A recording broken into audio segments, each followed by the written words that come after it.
और दूध ही तो पीता हूँ। तो वहाँ अब इतने बड़े शरीर में अब एक गिलसिया से होगा क्या, 150 ग्राम होगा। तो एक वीडियो रिकॉर्ड कर रहा था, उसमें आज मैंने खीरे की कोई बात कही, मैंने कहा खीरा सो हीरा। तो एक वीडियो रिकॉर्ड कराई, उसमें मैंने कुछ खीरे की बातें कही, तो वहीं कुर्सी पर बैठा बैठा वीडियो में एक खीरा खाते खाते रिकॉर्डिंग कराई। तो जैसे ही मैं कमरे में आया तो मुझे पता नहीं कहाँ से उसमें जामुन दिखाई दे गई, एक कटोरी में रखी, पता नहीं कौन किसने कहाँ रख दी। अब जामुन को देख के तो मुंह में पानी आ जाता है। जामुन तो लगती ही इतनी प्यारी है। एक कथा आती है रामायण में, महात्मा अगस्त के चेले थे सुतीक्षण। ये अभी रुद्राक्ष सुना दूंगा, आप चिंता ना करें। अगस्त के चेले थे सुतीक्षण, छोटे थे, 5 साल की उनकी उम्र थी। तो गुरुजी ने कहा बेटा हम प्रयाग जा रहे हैं, तू सालग्राम भगवान की पूजा कर लेगा, मंदिर संभाल लेगा। सुतीक्षण ने कहा गुरुजी ये मैं सब देख लूंगा, चिंता ना करना। तो गुरुजी चले गए। अब उस सालग्राम लेके गोदावरी के किनारे नहलाने के लिए गए तो जामुन का पेड़ दिखाई दिया और पकी पकी जामुन, छोटा बच्चा जीभ पर पानी आ गया। अब जामुन ऊंची है, हाथ पहुंचता नहीं, तो उसने बाएं हाथ से बॉल भी फेंको तो दूर जाए, बाएं हाथ से पत्थर भी फेंको तो दूर जाए। सुतीक्षण ने बाएं हाथ से सालग्राम फेंके ऊपर, तो जामुन तो टूट के नीचे गिर गई, लेकिन वो सालग्राम गोदावरी में पधरा गए। पहले तो खूब सुतीक्षण ने जामुन खाई, अब फिर सोचा कि गुरुजी डंडा मारेंगे, सालग्राम तो पधरा गए, अब क्या करें। सुतीक्षण ने देखा कि सालग्राम का और जामुन का रंग तो एक ही जैसा है, तो चंदन लगा लगू करके उन्होंने सिंहासन में जामुन रख दी। गुरुजी आए 8 दिन के बाद में, और गुरुजी ने जैसे ही वो नहलाना शुरू किया तो गूदड़ा अलग और गुठली अलग। गुरुजी ने कहा हे सुतीक्षण इधर आ, सालग्राम कहाँ है? सुतीक्षण ने कहा सिंहासन में है ना। कहा ये शालिग्राम है? कहा गुरुजी आप ही तो बोल के गए थे कि दिन में नहलाना और चंदन लगाना, तो पुण्य पुण्य चंदन, पुण्य पुण्य पानी, और सालग्राम गल गए तो हम कहा जाने। अब जामुन देख करके जीभ पर पानी ना आवे तो फिर उस जामुन का प्रभाव ही क्या रहा। तो कटोरी में देख ली धरी हुई, तो 5-7 सटका दी, हाली खड़े ही खड़े चलते ही चलते। अब उसके बाद में फिर पेट मांग रहा था दूध, क्योंकि वहाँ तो 150 ग्राम ही पी पाए, गर्म था। तो जामुन खा करके वो जग में दूध रखा ही था।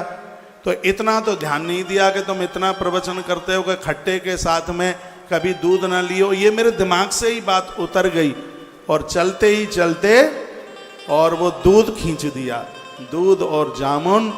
और आयुर्वेद में तो लिखा है कि दोनों ले लिए गए तो पॉइजन बनता है बॉडी में हाल ही।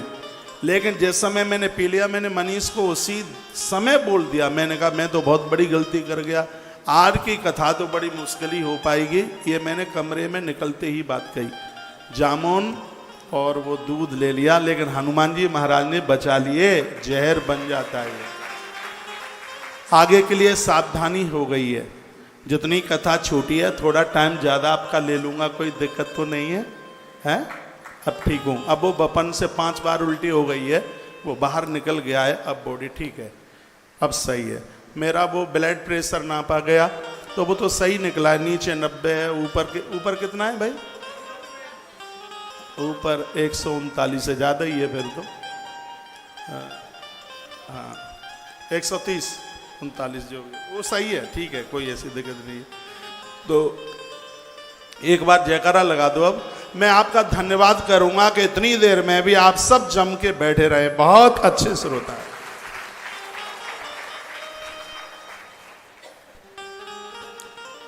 बोलिए शंकर भगवान की जय हो।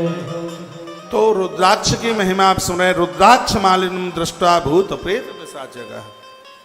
रुद्राक्ष को देख करके भूत प्रेत उनके पास कभी आ नहीं सकते। रुद्राक्ष मालिनम दृष्ट्वा शिवो विष्णु प्रसीदति।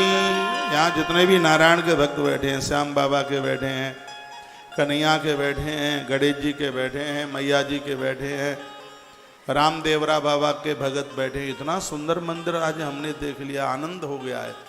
आप कभी जाना दर्शन करने के लिए रामदेवरा बाबा, और भी सगरे देवताएं, अयप्पा भगवान का मंदिर, या तो कहीं मैं विदेश में गया था वहाँ देखा था, और या आज यहाँ पर देखा, बहुत आनंद हो गया है। श्याम बाबा, खाटू श्याम, सालासर, दादी माँ को हम बहुत पसंद करते हैं, वो मेरी माँ हैं, वो भी झुंझुनू वाली मैया भी वहाँ बैठी है। बहुत देवता वहाँ पर वहाँ बैठे। आप किसी भी देवता के भगत हों, इसमें लिखा है कि जब आप रुद्राक्ष धारण करते हैं तो सगरे देवता आपको देख करके प्रसन्न हो जाते हैं। चाहे आप स्त्री हों चाहे आप पुरुष हों, सबको रुद्राक्ष धारण करने का अधिकार है। और एक आनंद की बात बताऊं, भगवान शंकर कहते हैं पार्वती चारों वर्ण के लोगों को रुद्राक्ष धारण करने की अनुमति मेरी तरफ से है। भगवान भोलेनाथ बोले, लिखा है, कहा गया है, रुद्राक्ष मालिनम दृष्टवा शिवो विष्णु प्रसीदति। शंकर तो प्रसन्न होते ही हैं, भगवान नारायण भी प्रसन्न हो जाते हैं, देवी गणपति सूर्य दुर्गा प्रसन्न होती है, गजानंद प्रसन्न होते हैं, सूर्य देवता प्रसन्न होते हैं, सुराज शान्यपी। और हे पार्वती जितने देवता हैं वो सगरे प्रसन्न हो जाते हैं जो रुद्राक्ष धारण किए हुए हैं। एवं ज्ञाता तो महात्म्यम रुद्राक्ष महेश्वरी सम्यक धार्या समंत्राश। भगवान भोलेनाथ कहते हैं महेश्वरी, इस प्रकार रुद्राक्ष के महात्म्य को जान करके कहा गया कि रुद्राक्ष धारण कर लिया, ये तो बहुत ज़्यादा बड़ी बात हो गई है। रुद्राक्ष का महात्म्य भी सुन लें तो धर्म भी वृद्ध है, धर्म में वृद्धि होती है, धर्म बढ़ता है, पूजा में मन लगता है। आपके पूजा के मंदिर में एक चांदी की कटोरी ले लो छोटी सी, और उसमें 5, 7, 25, 10, 15 जो भी जितना है, एक से अनेक भी रुद्राक्ष, आप इनको रोज नहलाने की जरूरत नहीं है, इनको रोज चंदन भी लगाने की जरूरत नहीं है, इसको बस एक कटोरी में मंदिर में रख दीजिएगा, इसके दर्शन मात्र से कल्याण है। इतनी बड़ी महिमा इस रुद्राक्ष की है। और क्या लिखा है वो सुन लो, इसमें और भी वर्णन किया गया का बिना भस्म त्रपुंडेन विना रुद्राक्षमालया पूजितोपि महादेवो नाभीष्ट फलदायक। भगवान शिव के भक्त के लिए भाल पर भस्म, और साउथ में तो भस्म बहुत ज़्यादा चलती है, भस्म त्रपुंड रुद्राक्ष के बिना शिव की पूजा पूरी होती नहीं है। इसलिए कंठ में रुद्राक्ष धारण करके फिर भगवान शिव की पूजा कीजिए, देवताओं की पूजा कीजिए, भगवान प्रसन्न होते हैं।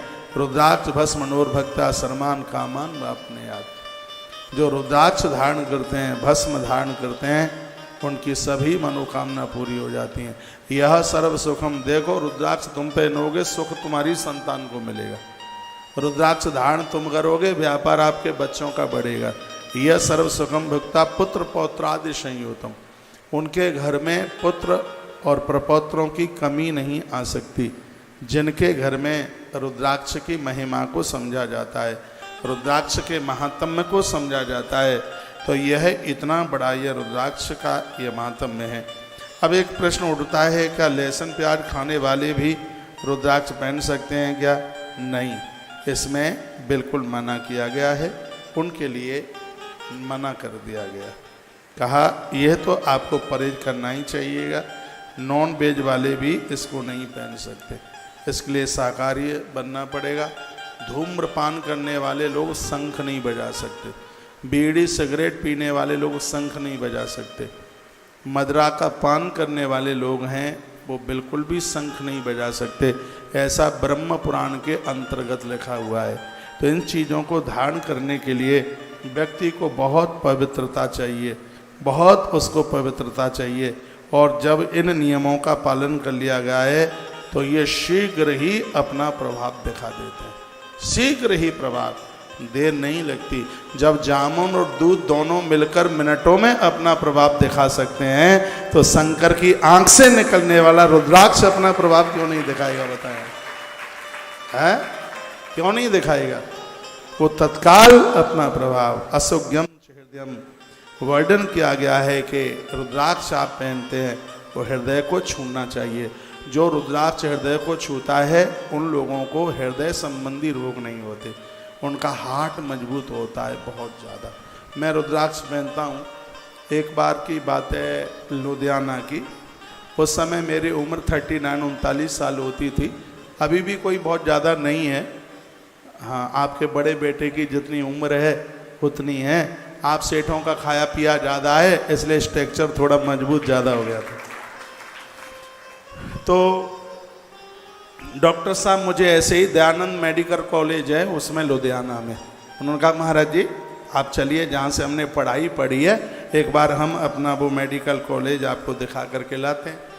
तो मैं चला गया वहाँ उसमें, और ये इतना बड़ा बना हुआ था। वो तो उनके एक मित्र थे, वो हार्ट के डॉक्टर थे, तो उनके कैंपस में हम चले गए, उनके केबिन में। उन्होंने कहा महाराज जी थोड़ा मैं आपका हार्ट चेक कर लूँ।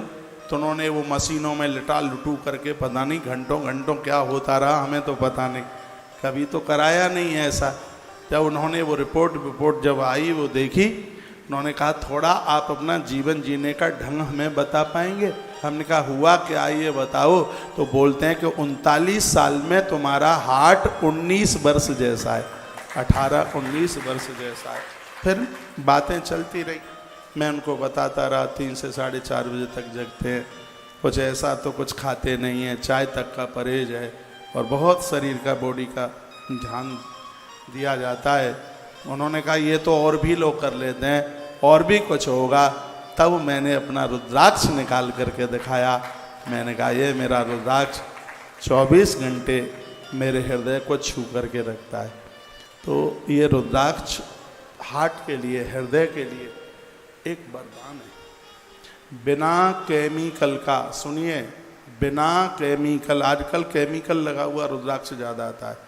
हम यहाँ से जो आपको 3 मुखी और 5 मुखी रुद्राक्ष दे रहे हैं वो विदाउट केमिकल, बिना केमिकल का है। ये ऐसा रुद्राक्ष पानी में रात को भिगा करके डाल दो और सुबह उसका पानी पियो। लोगों की बाईपास सर्जरियां रुक गई हैं। इतना बड़ा आयुर्वेद में प्रभाव इस रुद्राक्ष का, इससे कलेजा मजबूत होता है। रुद्राक्ष की बहुत बड़ी महिमा है अपने आप में, तो इसके प्रति पूरी श्रद्धा रखिएगा। जो आप एक आध दाना पहने हैं, गुरुजनों से लिया है, 24 घंटे पहन के रखिए। और आप रुद्राक्ष की 108 मनके की माला पहनते हैं, उसको रात्रि को उतारने की ज़रूरत है। मैं भी उतार के ही सोता हूँ। बाथरूम मलमूत्र के लिए जाते हैं तो उस समय उसको उतारने की ज़रूरत है। मैं दीक्षा में अपने भक्तों को एक बड़ा अद्भुत रुद्राक्ष देता हूँ और मैं उन्हें बोलता हूँ कि इस रुद्राक्ष को बिल्कुल भी उतारने की ज़रूरत नहीं है। ये तो समझ लो कि ये तो तुम्हारा लाइसेंस है। जब भी कभी तुम मुझे आके मिलोगे और मुझे कहोगे महाराज जी मैं आपका चेला हूँ, तो सबसे पहले यह कहूँगा यदि मेरे चेले हो तो पहले रुद्राक्ष दिखाओ जो मैंने दिया है। ये बोलता है।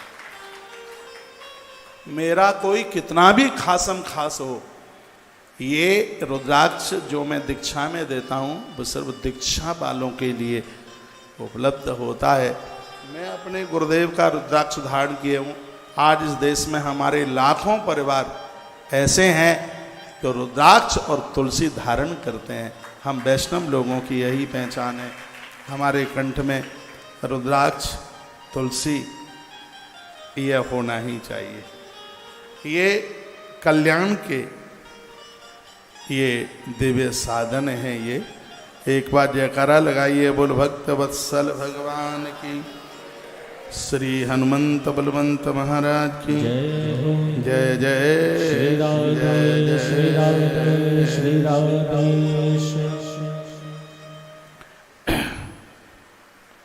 और भी बड़ी अद्भुत बातें हैं।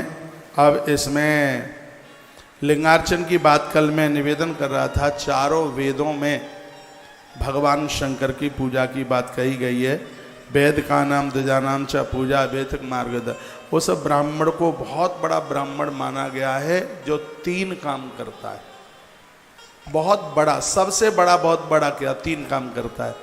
एक तो गायत्री का जप करता है और नित्य यज्ञ करता है और रोजाना भगवान शिव का अभिषेक करता है। उसे पूर्ण ब्राह्मण माना गया है। जब राम जी रामेश्वर में यज्ञ करने के लिए जा रहे थे तो उन्होंने जामवंत को कहा था लंका को जीतने के लिए भगवान की पूजा की आवश्यकता है। कोई ऐसा आचार्य मिले जो शंकर का परम भक्त हो, जो रोज अभिषेक करता हो, और चारों वेदों के ऊपर उसका अधिकार हो। यदि ऐसा आचार मिल जाए तो जामवंत हम उस यज्ञ के प्रभाव से लंका को जीत ले। तो ब्रह्मा ही जामवंत बने आगे। तो जामवंत जी ने कहा भगवान ऐसा विद्वान तो है लेकिन वो आपका यज्ञ कराने के लिए आवेगा नहीं। कहा कौन है? कह दिया पुलस्त का नाती है रावण, चारों वेद उसे कंठ हैं और महादेव का भगत है, लेकिन वो आपका दुश्मन है, वो यज्ञ कराने के लिए आवेगा नहीं। राम जी का जज्बा देखिए, उत्साह देखिए, विश्वास देखिए। तो प्रभु श्री राम जी ने कहा एक बार न्योता दे के देख लो कि शायद आ ही जाए। न्योता देने में क्या दिक्कत है? प्रभु श्री राम जी ने अपने हाथों से चिट्ठी लिखी, जामवंत के हाथ में चिट्ठी दी। जामवंत जी उस चिट्ठी को लेकर गए लंका में। रावण को सूचना मिली कि ऐसे ऐसे कोई दूत चल करके आया है। तो रावण ने कहा कि उसको सम्मान के सहित लेकर के आइएगा। और जिस समय जामवंत ने उस सभा में प्रवेश किया, रावण ने खड़े होकर के सम्मान किया, बैठने को जगह दी और कहा दूत बोलिए क्या संदेशा लेकर के तुम आए हो? उन्होंने कहा अयोध्या के राजकुमार प्रभु श्री राम एक दिग्विजय यज्ञ करने के लिए और आपको आचार्य के लिए उन्होंने निमंत्रण दिया है, क्या आप उनका न्योता स्वीकार करेंगे? आधे मिनट के लिए रावण चुप रहा और तत्काल कहता है यदि रघुवंशी ने यज्ञ के आचार्य पद के लिए मुझे निमंत्रण दिया है तो मैं उस न्योते को जरूर स्वीकार करूंगा, उनका यज्ञ भी कराऊंगा। ये रावण ने एक बात कही, क्या वो है यज्ञ लंका को जीतने के लिए हो रहा है क्या? जामवंत चुप रह गए। कहा बोलिए ना। जामवंत ने कहा झूठ नहीं बोलूंगा क्योंकि राम का अनुचर हूं, इसलिए राम जी से यही तो सीखा है, वो यज्ञ लंका और लंकापति को जीतने के ही लिए हो रहा है। तो रावण ने कहा यज्ञ भी कराऊंगा और लंका को जीतने का आशीर्वाद भी दूंगा। बात बड़ी कमाल की बात। न्योता स्वीकार कर ले। जामवंत जी तो नाचने लगे। जामवंत जी ने कहा उसके लिए हमें क्या क्या तैयारी करनी है, सामान की सूची दे दीजिएगा। तो रावण ने एक फिर बड़ी अच्छी सुनहरी सुंदर बात कही। रावण ने कहा कि यदि यजमान सामान इकट्ठा करने में असमर्थ है तो ये भी जिम्मेदारी आचार्य की ही बनती है कि पूजा की सभी सामग्री आचार्य ही तैयार करे। हमारा तो यजमान वनवासी है, उसके पास तो सामान कहाँ से आवेगा, इसलिए मैं सामान खुद ही लेकर के यज्ञ का आऊँगा। तो फिर जामवंत जी ने कहा तो फिर हमारे भगवान को क्या करना है? कहा वो नहा धो करके तैयार हो जाएं, सुबह 5:15 बजे का मुहूर्त है, क्योंकि भोर में पूजा पाठ का प्रभाव ज़्यादा होता है। सुबह में मुहूर्त है, तैयार हो जाए।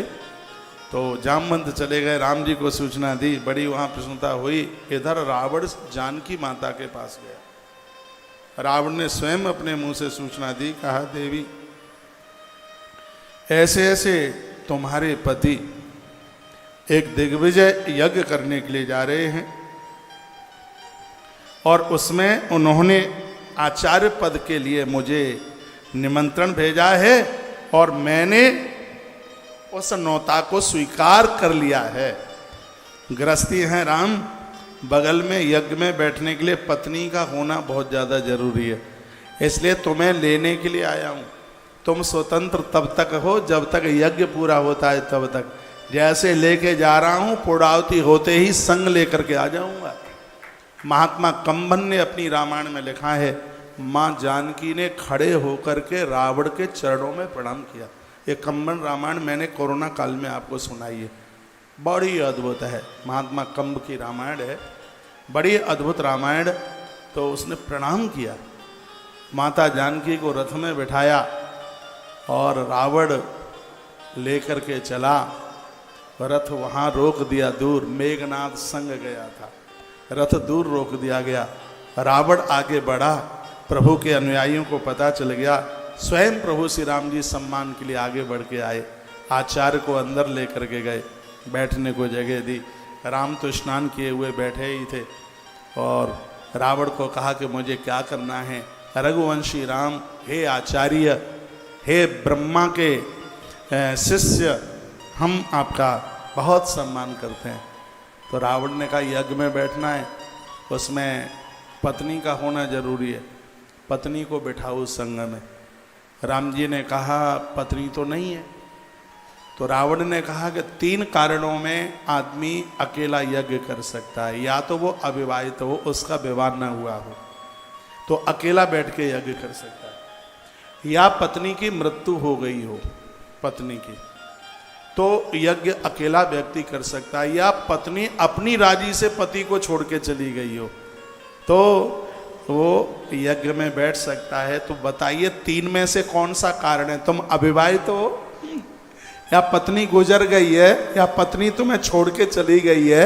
राम जी ने कहा 3 में से एक भी नहीं, चौथा कारण तुम हो जो मेरी गृहिणी का हरण करके लेके गए। रावण ने एक बात कही थी। रावण ने कहा कौन नहीं जानता कि आप क्या हैं, मुझे दोष मत लगाइएगा, तुम्हारी जानकी कभी तुमसे अलग नहीं हो सकती। और सुनिए, यदि आप मुझे कह रहे हैं, एक बात तो यह है कि तुम क्या लीला कर रहे हैं, ये रावण के शब्द थे। रावण तो बहुत बड़ा पंडित था। एक बाह्य वातावरण में रावण ने कहा मैं तुम्हारी गृहिणी को लेकर के आया हूँ, किसी को भेजिए, रथ में बैठी हुई है जानकी। एक जगह कथा ऐसी होती है, ऐसे आती है, रावण तो बहुत बड़ा वेद पाठी था, उसने कहा मुझे दोष लगा रहे हो, तुमने जानकी अपनी पत्नी को अग्निदेव के हवाले कर दिया है। राम जी मुस्कुराए। उसी समय 3 बार तालियां, रावण ने अग्नि मंत्र बोला, अग्निदेव प्रकट हो गए, उन्होंने जानकी को ला करके खड़ा कर दिया। एक कथा ये भी आती, लेकिन यहां मैं कंभन की रामायण से आपको सुना रहा हूं। हनुमंत लाल जी गए, आगे बढ़े, माँ जानकी को लेकर के आए।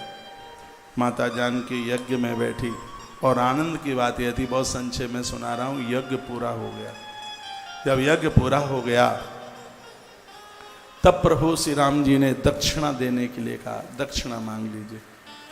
रावण ने कहा आप वनवासी जीवन जी रहे हैं, दक्षिणा क्या है आपके पास? और यज्ञ दक्षिणा के बिना पूरा नहीं होता, तो मेरी दक्षिणा इतनी सी है, मुझे पता है आपके बाण से मेरी मृत्यु होगी। हे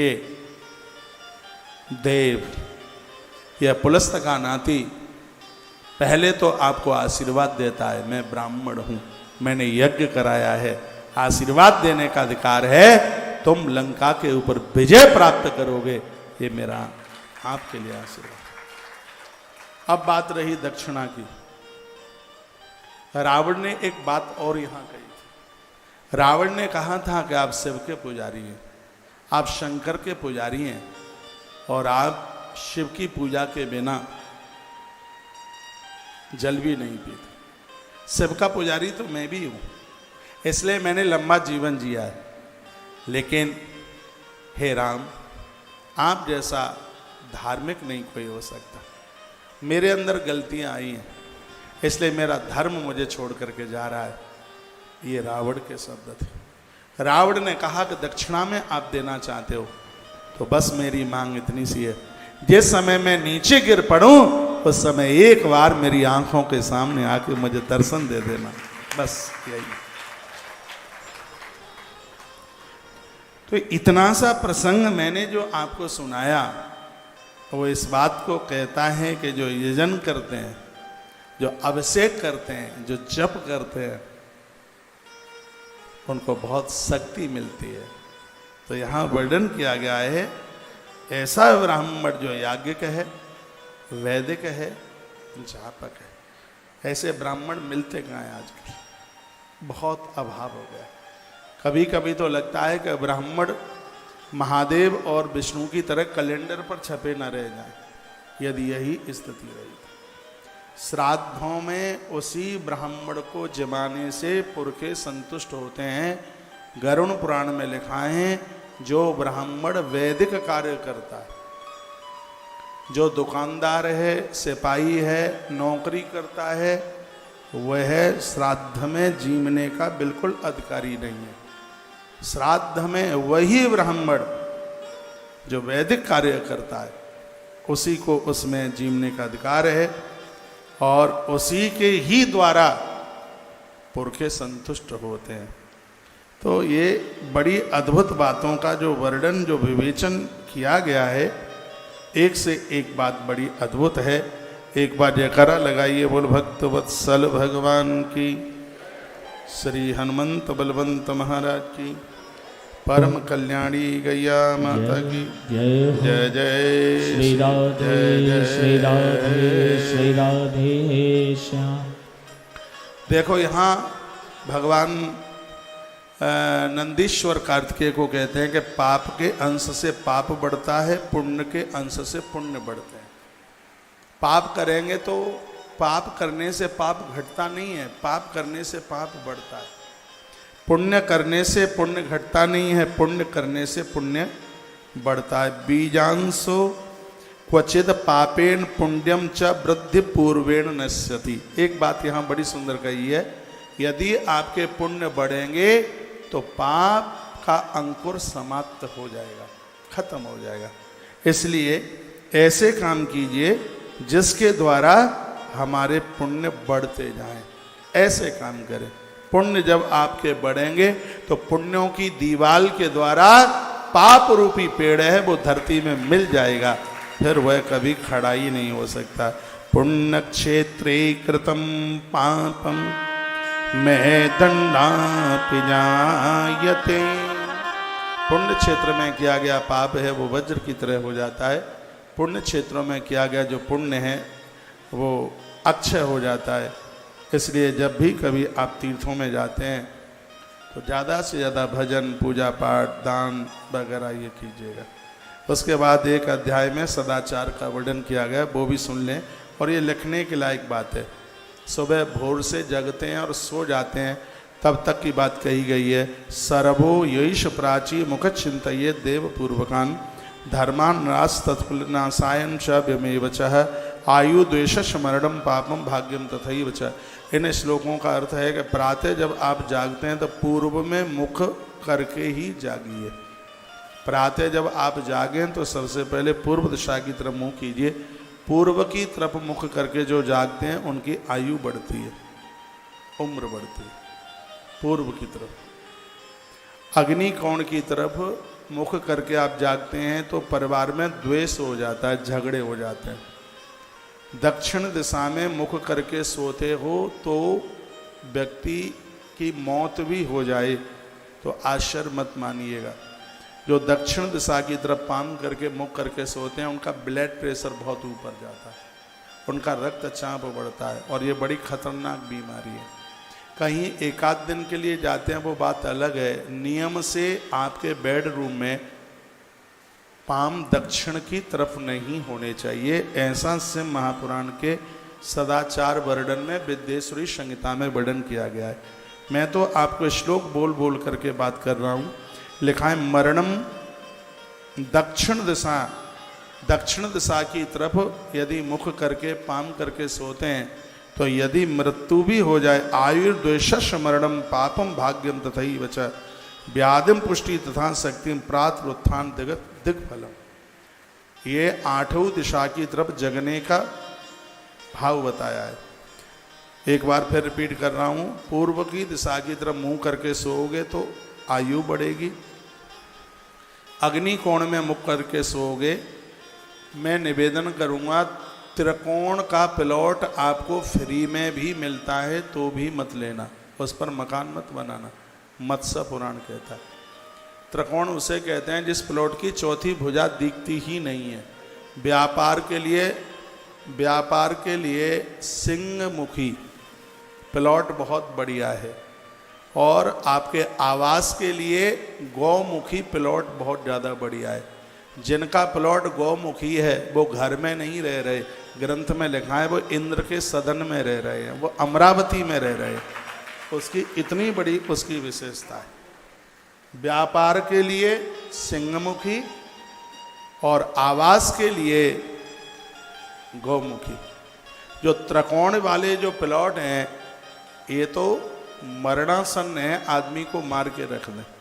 ये प्लॉट बिल्कुल भी, ये तो कोई दान में दे तो भी ना ले। ये जो तीन भुजाओं का जो प्लॉट है त्रिकोणीय, मैंने तो 84 एपिसोड डाले हैं कोरोना काल में। रात्रि को प्रोग्राम 9 बजे से 11 बजे तक होता था धर्म यात्रा में, शुरू में। यदि आप 2020 से सुन रहे हैं तो आपको जरूर पता होगा। तो ये मैं शिव पुराण की कुछ बातें आपको मैं बीच में रख रहा हूँ। जो पूर्व दिशा की तरफ मुँह करके सोते हैं उनकी आयु बढ़ती है। अग्निकोण की तरफ जो मुख करके सोते हैं उनके परिवार में झगड़े हो जाते हैं। जो दक्षिण दिशा की तरफ मुँह करके सोते हैं उनकी उम्र कम हो जाती है, मृत्यु हो जाती है। और जो दक्षिण और पश्चिम की दिशा में मुख करके सोते हैं उनसे कोई न कोई पापकृत कर्म होता है। या तो किसी स्त्री के संग भाग जाएंगे या स्त्री को ही भगा के ले आएंगे, कुकर्मी हो जाएंगे, ऊट पटांग करेंगे काम। वो ऐसा कुछ पाप कर देंगे कि समाज में मुंह दिखाने के लायक नहीं रहेंगे। भूल करके भी दक्षिण और पश्चिम के कोने में मुख करके ना सोएं, ऐसा शिव महापुराण बोल रही है। इसमें ऐसा वर्णन है, पश्चिम दिशा में मुख करके सोते हो तो भाग्य की उन्नति होती है। जिन बच्चों को नौकरी नहीं मिल रही है, कारोबार नहीं मिल रहा है, व्यापार नहीं मिल रहा है और बार बार एक आध नंबर से रह जाते हैं, आज से ही वो अपने बिस्तरे का मुंह चेंज कर दें। आपको मेहनत करने में आपका मन लगेगा। जितने भी विद्यार्थी वर्ग के बच्चे मुझे सुन पा रहे हैं, जो काम धाम ढूंढने के लिए जा रहे हैं, सोते समय उनके पाम पश्चिम में और उनका मस्तिष्क पूर्व में होना चाहिए। प्रातः जब जागते हैं तो उनका मुख पश्चिम दिशा की तरफ हो और उस समय जागें। शिव पुराण में लिखा है कि इससे उत्तम भाग्य की जागृति होती है।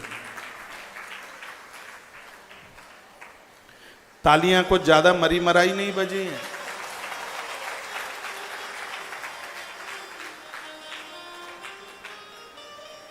बात आ रही है समझ में? उत्तर और पश्चिम का कोना उसको कहते हैं वायव्य दिशा, वायव्य कोण। इधर की तरफ मुंह करके सोने वाले लोगों के पेट में उदर रोग बन जाते हैं, बीमारियां फैल जाती हैं, लोग रुग्ण हो जाते हैं। कभी कभी आप देखेंगे जांच में कोई भी नहीं आती बीमारी, लेकिन आदमी बिल्कुल बीमार ही पड़ा रहता है, स्त्री पुरुष। सिगरा पैसा डॉक्टर्स लोगों के पास चला जाता है। तो कभी ये दिशाओं का बड़ा प्रभाव पड़ता है। एक बार ये बात मैं आपको लिखा रहा हूँ, उत्तर और पश्चिम का जो कोना है उसको वायव्य कोण बोलते हैं। इस दिशा में मुख करके कभी भी मत सोना, इससे रोग फैल जाते हैं, बीमारियां फैलती है इससे। जो उत्तर दिशा की तरफ मुंह करके सोते हैं, इससे शरीर बलवान होता है, हड्डियां मजबूत होती हैं, शरीर पुष्ट होता है। दक्षिण की तरफ मस्तिष्क हो और पाम हो उत्तर की तरफ। पूरी दुनिया में व्यक्ति कहीं भी, चाहे हैदराबाद में हो चाहे कलकत्ता में हो, एक बहुत आनंद की बात मैं आपको बता रहा हूं, पूरी दुनिया में व्यक्ति कहीं भी खड़ा हो, लेकिन जब उत्तर की तरफ देखेगा तो गंगा जी उसके सामने ही होगी। पूरे देश में गंगा जी उत्तर में ही होती है। चाहे आप साउथ में रहें, चाहे आप ईस्ट में रहें, वेस्ट में रहें, नॉर्थ में रहें, कहीं भी आप रहें, लेकिन जब आप उत्तर की दिशा की तरफ मुंह करके खड़े होंगे तो गंगा जी उत्तर में ही होगी। तो जो उत्तर की तरफ मुंह करके सोते हैं, जिनकी टांगें उत्तर की तरफ होती हैं, भजन में उत्तर की दिशा, भोजन में भी उत्तर की दिशा, पूजा में भी उत्तर की दिशा, हर कार्य में उत्तर की दिशा को बड़ा अच्छा माना गया है, बड़ा बढ़िया माना गया है। विद्यार्थियों के लिए पढ़ने के लिए भी उत्तर की दिशा को बड़ा अच्छा माना गया है। तो यहाँ भी वर्णन किया गया कि उत्तर की दिशा की तरफ यदि मुख करके सोओगे तो इससे आपको पुष्टि यानी तंदुरुस्ती, उत्साह, कार्य करने में प्रसन्नता। एक सीधी सी बात मैं कह दूं मैं आपको कि व्यक्ति को कोमा में कभी जाने की जरूरत नहीं पड़ेगी, माथे में कोई उसको टेंशन नहीं होगा, ये समझ लीजिएगा। वो चिंताओं से मुक्त हो जाएगा, तनाव मुक्त। और एक देसी भाषा बोल दूं, वो तनाव मुक्त हो जाएगा। उत्तर दिशा का इतना बड़ा प्रभाव है। ईशान दिशा की तरफ मुख करके सोने से शक्ति बढ़ती है, ताकत बढ़ती है। ईशान कहते हैं उत्तर और पूरब का कोना। यह दिशा मंदिर बनाने के लिए बहुत अच्छी है। कभी आप मंदिर बनाते हैं, मंदिर अच्छी जगह पर बनाइए। और जब आप मकान बनाते हैं तो मंदिर की ईंट सबसे पहले रखें आप। जिसके घर में मंदिर, तो उसका मकान कभी रुकता थोड़े ही है। मंदिर ऐसी जगह ना बनाए जहाँ जूते और चप्पल उतारे जाते हैं। मंदिर वहाँ बनाया जाए, आपके घर में जब कोई प्रवेश करे तो उसकी निगाहें मंदिर के ऊपर पड़ जाए। जहाँ मंदिर बनाते हैं वहाँ खिड़की जरूर हो, सूर्य भगवान की किरणें अंदर तक आनी चाहिए। मैं एक दो बात कह के आगे चल रहा हूँ। भोर में ऐसा आज कथा में से नियम लेके जाना कि ब्रह्म मुहूर्त में 5 बजे से पहले आपके घर का मुख्य दरवाज़ा खुल जाए, क्योंकि सुबह एक देवी और एक देवता सबके घर में भ्रमण करने के लिए आते हैं। देवता में है भगवान विष्णु और देवी में है माता सरस्वती। माता सरस्वती आएगी तो आपके घर में विचारों की कमी नहीं रहेगी, और भगवान विष्णु आएंगे तो आपके घर में संपदा की कमी नहीं रहेगी। संपत्ति और सन्मति, ये दोनों चीज़ें देने के लिए माँ भगवती सरस्वती और भगवान विष्णु, इन दोनों का सुबह का भ्रमण करने का समय है, तो आपके कपाट खुल जाए। मकान इस प्रकार से बनाया जाए जिसमें सूर्य भगवान की किरणें आवें।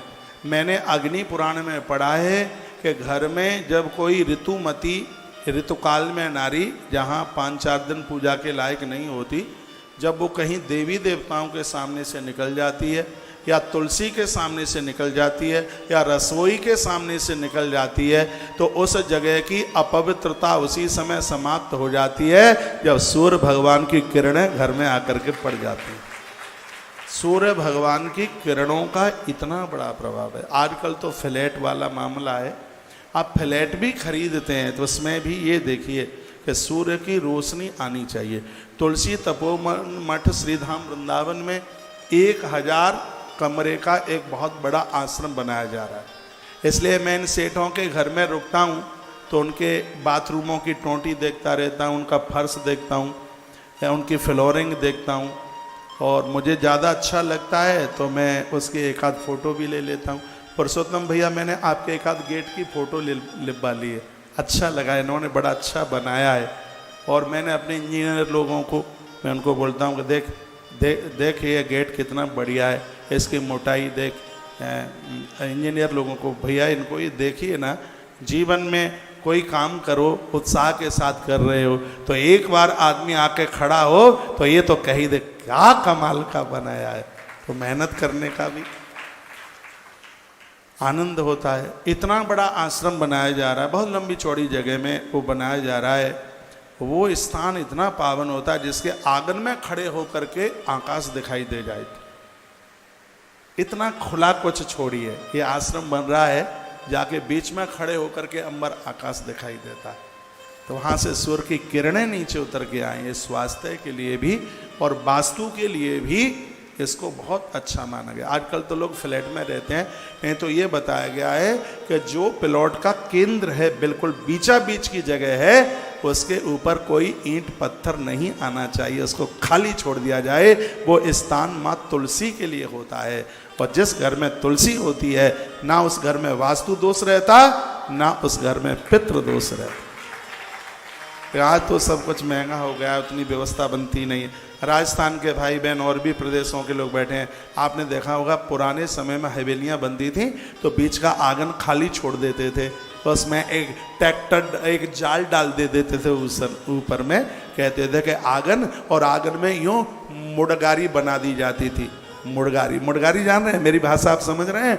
उस समय टेलीफोन चलते नहीं थे, माताओं के लोग बाहर रहते थे, पति बाहर रहता था, कोई कलकत्ता रहता, कोई जलगाम रहता, कोई थाने मुंबई में रहता। उस समय फोन फान तो होते नहीं थे, कौआ बैठ जाता मुड़गारी पर आकर के, तो माताएं कहती थी, हे कागा पप्पू का पापा आ रहा हो तो फुर से उड़ जा, और कौआ उड़ता, रात को 10 बजे पप्पू का पापा आ जाता। ऐसे ऐसे संकेत मिलते थे। वो जीवन बड़ा था आनंदोत्मग्न करने वाला। ऐसा बताते हैं कि जिस घर को गेरू और कलई से पोता जाता है उस घर के दोष समाप्त हो जाते हैं। लेकिन ये सब चीज़ें आज चली गई हैं। पहले का वातावरण बड़ा सुखद था। बहुत ज़्यादा कुछ नहीं कर सकते हैं तो इतना तो कर सकते ही हैं आप कि ऐसी जगह पर, जब से ये एसी वाला मामला आया तब से तो खिड़कियाँ ही बंद कर दी गई है। अभी मैं कहाँ था, हाँ दिल्ली एयरपोर्ट की तरफ जा रहा था तो एक ऐसी बिल्डिंग देखी तो मैं आचार्य जी को बोल रहा था कि इसमें कहीं जंगले खिड़कियाँ हैं नहीं तो ये लोग श्वासें कहाँ से ले रहे होंगे। इतनी बड़ी मंजिल और उसमें कहीं खिड़की नहीं, उसमें कहीं कोई जंगला नहीं। मैंने कहा कि ये श्वासें कहाँ से ले रहे होंगे। बोला गया कि आजकल सब एसी वाले लोग हो गए हैं, इनको एसी ही श्वासें दे रही है। ये ज़्यादा एसी मत यूज किया करो। यही तो गठिया का दर्द, तमाम तरह की बीमारियां, परेशानी, श्वास की बीमारी। मैं एसी प्रयोग नहीं करता। मैं एसी वाले कमरे में रुका हूँ, बड़े अच्छे भवन में रुका हूँ, लेकिन जब भी मेरे कमरे में कोई आए वो बंद। मुझे आदत में नहीं है। मैं कोई अपनी बड़ाई नहीं कर रहा हूँ, स्वास्थ्य का तो ध्यान रखना ही होगा, नहीं तो तुम फिर कुछ कर कैसे लोगे। और सिगरा पैसा आजकल मंदिर बहुत कम बन रहे हैं, आजकल अस्पताल ज़्यादा बन रहे हैं। मंदिर में तो बहुत कमियां आ गई हैं, मंदिर नहीं बन रहे, आजकल ज़्यादा बन रहे हैं हॉस्पिटल। अरे दवाइयों से इस पैसे को बचाइए, इसको धर्म कर्म में लगाइए, इसको अच्छे कामों में लगाइए और वह तब हो पाएगा जब थोड़ा सा अपना जीवन जीने का आप थोड़ा सिस्टम बदल देंगे। यहाँ एक और बड़ी सुंदर बात कही है, ग्रहाद दूरम ततो गत्ता बाह्यात प्रावर्तस तथा। उस मकान को बहुत अच्छा माना गया है जिसका लेट बाथरूम कमरे के बाहर होता है। सिम्हा पुराण में लिखा है। जिस कमरे में आप सोते हैं उसमें मंदिर नहीं होता, जिस कमरे में आप सोते हैं उसमें चूल्हा भी नहीं होता, और जिस कमरे में आप सोते हैं उसमें लेट बाथरूम भी नहीं होता। जिस कमरे में आप सोते हैं, ये दूर, इसमें वर्णन ग्रहाद दूरम ततो गत्वा। ये आपके आवास से जितने दूर रहेंगे उतना ही ज़्यादा बढ़िया होगा। पहले लोग बहुत मेहनत का खाते थे, लेट बाथरूम करने के लिए बहुत दूर जाते थे, लेकिन आजकल सब ऐसा ही खाना पीना है, वहीं सोते रहते हैं, वहीं डिब्बा खाली करते रहते हैं। इसमें और भी एक बात कही है, सूर्य उदित होने के पहले मलमूत्र विसर्जित करते हैं तो मुंह दक्षिण दिशा की तरफ होना चाहिए। पेट में कभी गैस नहीं बनेगी, पेट कभी फूलेगा नहीं, पेट संबंधी बीमारियां नहीं होंगी। महात्माओं के लेट बाथरूम की जो लेट टॉयलेट की जो सीट है उसका मुंह दक्षिण की तरफ होता है, क्योंकि वो सूर्य उदय से पहले ही नहाते धोते हैं, जागते हैं। जो ग्रह जो सूर्य उदित के बाद में मल विसर्जित करते हैं उनकी टॉयलेट का सीट का मुख है वह उत्तर की तरफ होना चाहिए। ऐसा वास्तु भी बोलता है, शिव पुराण भी बोल रहा है ऐसा। तो आप घर गृहस्थियों के लैट्रिन बाथरूम में ज़्यादातर ऐसे सीट है वो उत्तर की तरफ ही मुंह करके बैठी है, क्योंकि आप जल्दी से तो जागते नहीं हैं। जल्दी से जागिए, भोर में जागिए जल्दी। एक बात और कहूँगा, जो रात्रि को जो तुमने जो कपड़े पहने कफन से भी ज़्यादा अपवित्र होते हैं।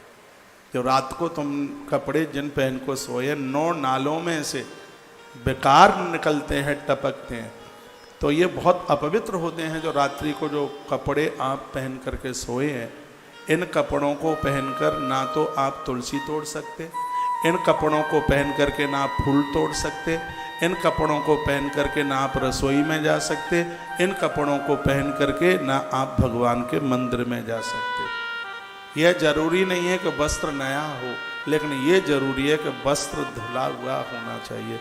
आजकल माताएं वो रात्रि को एक कपड़ा ऐसा होता है लंबा झंगा झोला टाइप का, क्या बोलते हैं आप ही जाने, और उसी को पहन करके वो सुबह रसोई में उसी को घुस जाएंगी, उसी को पहन करके मुंह में पेस्ट लगा हुआ है और चाय बना के रख देती है।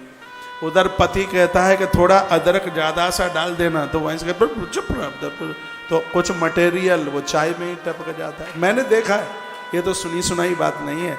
मुंह में बुरुस लगा है, पति ने कुछ कहा तो मटेरियल टपक करके उसमें गिर गया है। और मेरे सामने उसने उसको छान करके पति को दे दी। मैंने कहा घरवाली का मटेरियल पड़ा है इसमें, तो कहता है गुलाब जामुन की चाशनी है वो तो। शुद्धता का, पवित्रता का ध्यान रखिएगा। भगवान भोग लगाते हैं आपकी रसोई का। कब? रसोई पवित्र होनी चाहिए। आपको लहसुन प्याज खाने की आदत है, प्लीज दोपहर के समय में रसोई में लहसुन प्याज का प्रयोग मत कीजिए। आप सुबह भोग नहीं लगाते, भगवान का कोई दोष नहीं है। शाम को नहीं लगाते हो, कोई दोष नहीं है। सुबह का भोग लगा लो, थोड़ा सा बूरा खोपरे के बुरादे में मिला लो, इसको बहुत बढ़िया माना गया है। भगवान की पूजा में ये लक्ष्मी वर्धक है। इससे हवन में आहुति डाली जाए तो इससे संपदा बढ़ती है, इससे लक्ष्मी बढ़ती है, इससे पैसा बढ़ता है। उसमें थोड़ा बूरा मिला करके उसका भोग लगा दो, मिश्री का भोग लगा दो, ड्राई फ्रूट का भोग लगा दो, रात्रि को एक गिलास दूध का भोग लगा दो। लेकिन दोपहर में एक बार तो ठाकुर जी का भोग आपकी रसोई का लगना ही चाहिए। राम जी ने कहा था कि गुरुजी हम कहाँ रहें, महर्षि वाल्मीकि जी को कहा कि हम कहाँ रहें, तो गुरुजी ने क्या जवाब दिया कि आप कहाँ रहें। 14 स्थान बताए, उसमें से एक स्थान यह भी बताया था कि तुम, एक बात मैं निवेदन करूंगा, आज मुझे जिनके घर में शाम को जाना था, मेरी प्रार्थना है आज की जगह कल चले जाएंगे, ठीक है। जिनके घर आचार्य जी ने हाँ कर रखा है, आपने कोई तैयारी न करी हो, हमें बुलाने के लिए कोई तैयारी की जरूरत नहीं होती है, कोई तैयारी बैयारी नहीं। काहे क्यों तैयारी कर रहे हैं आप? क्यों ये 500 रुपए की माला लेकर के आते हो? ये काम में आएगा पैसा, महंगाई का समय है, और आप माला 500, कल मुझे को बता रहे थे 500 रुपए की माला आती है। नापने में तो ब्लड प्रेशर नहीं बढ़ता, पर ये सुन करके बढ़ जरूर जाता है। 500 रुपए की माला, 500 रुपए की कितनी दाल आएगी, जिससे कितना राशन चलेगा रसोई का, और वो माला में 500 रुपया? नहीं, बिल्कुल भी नहीं। सौगंध है आपको मेरी है, बिल्कुल भी। 2 फूल मेरे हाथ में दे देना, कुछ भी नहीं हो तो थोड़ा हल्दी में चावल रंग बिरंगे करके वो दे देना। प्लीज 500 रुपए की माला मत मंगाइए। और आप, इसलिए तो मैं जाने से परहेज करता हूँ, आप इतनी महंगी मिठाइयाँ मंगाते हैं, काजू की, मैं एक भी नहीं खाता बाजार की मिठाई, और आप हज़ार रुपए किलो की आप मिठाई मंगाते हैं। ऐसा आप क्यों कर रहे हैं? बिल्कुल भी मत कीजिएगा, नहीं कीजिएगा बिल्कुल भी। मैं तो उसमें से आपने जो भी कुछ रख दिया होगा, उसमें से मैं एक बतासा खा लूँगा, उसमें से मैं एक मखाना ले लूँगा, बस यही ठीक है। और ज़्यादा है तो और कोई हल्का सा कोई रखा होगा कोई फ्रूट जो मुझे लगेगा कि मुझे सूट करता है, आपके बिना पूछे ही उठा लूँगा। लेकिन ये सब बिल्कुल करने की बिल्कुल भी ज़रूरत नहीं है। ये मेरी आपसे प्रार्थना है। मैं आपके घर आऊँ, ना कोई कपड़ा लत्ता खरीदने की ज़रूरत है, क्योंकि मेरा कपड़ा इंदौर में मिलता है, अब ये सब जगह मिलता नहीं और बहुत सस्ता होता है। ये तो मेरे शरीर पर है, इसलिए आपको महंगा लग रहा है। ये तो इतना सस्ता है, कितना सस्ता आप तो कभी पहनेंगे भी नहीं, और मैं रेट बताऊं तो आप विश्वास नहीं करेंगे। ये मेरे शरीर पर है, इसलिए ये आपको महंगा लग रहा है, और आप लेके आएंगे वो कहीं पड़ा रहेगा। कोई चीज़ यूज में भी तो होनी चाहिए, प्रयोग में भी तो होनी चाहिए। मैं आपको निवेदन करूंगा, मेरी प्रार्थना है, आप मेरे ऊपर बिल्कुल भी 1 रुपया भी खर्च ना करें। जो आप यहाँ खर्च करते हो उसको दान पुण्य में अच्छी जगह पर खर्च कर लो। ना हमें आप सोना दो, क्यों दे रहे हैं हमें आप सोना? सोना दो अपनी बेटी को, सोना दो अपने दामाद को। मुझे नहीं लगता कि मेरे पास में ज़्यादा सोना, ये तो रुद्राक्ष में थोड़ा गोल्ड, ये ज़्यादा माथे के विचारों को ज़्यादा बढ़िया रखता है। रुद्राक्ष, चांदी में रुद्राक्ष होगा तो व्यापार बढ़ा देगा, और सोने में रुद्राक्ष होगा तो माथे की शक्ति बढ़ा देगा। इसलिए बस इतना सा ही है मेरे पास, और ज़्यादा ये अंगूठा ये आप दे देंगे तो कथा में मन तो लगेगा नहीं। सुनिए, कथा में तो मन लगेगा नहीं, यही लगेगा कि 20 तोले सोना कुठरिया में धरा था, कोई ताला तोड़ के ना ले गया हो, तो कथा में मन कहाँ लगेगा? तो ऐसी आफत में हमें क्यों डाल रहे? बनावटी बात नहीं है ये, मैं हृदय से बोल रहा हूँ। सोना बोना जो भी कोई देना हो, बेटियों को दो, अपने दामाद को दो, अपनों को दो, ये बिल्कुल हमें बिल्कुल देने की ज़रूरत नहीं है। क्या करेंगे? हाँ, यदि आप कर सकते हैं, आप गौ माता की सेवा करिए, आप परहित परमार्थ के काम कीजिए। एक हाथ से दोगे, दूसरे हाथ से तत्काल आपको प्राप्त होगा। मैं किन्हीं के भी मैं घर में आऊं तो कोई भी ऐसी व्यवस्था करने की जरूरत नहीं है। अभी मैं पिछले दिनों में कलकत्ता में था, किसी घर में गया, मैंने कहा आप कथा में नहीं आए? कहा महाराज जी आज तो हम 8 बजे से आपकी सेवा में ही लगे हैं।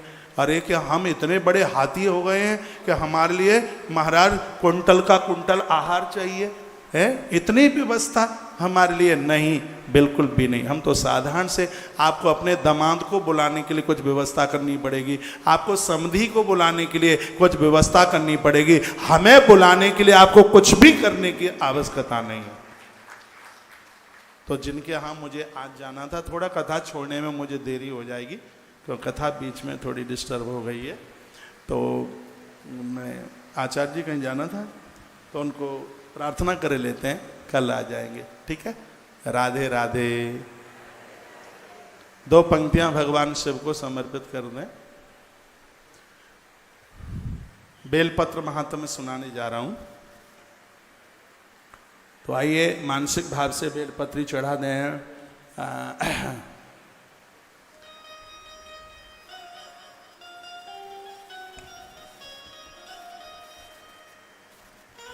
वो झारखंड वाले महादेव पर सुना था, कौन सा था वो बेलवल?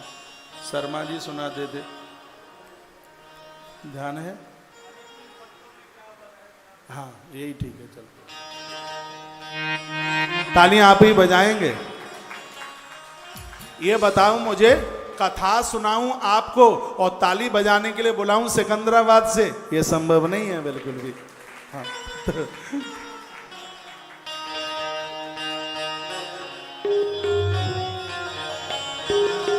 हरि 3 पत्ती में क्या बल है जिसमें भोला मगन है।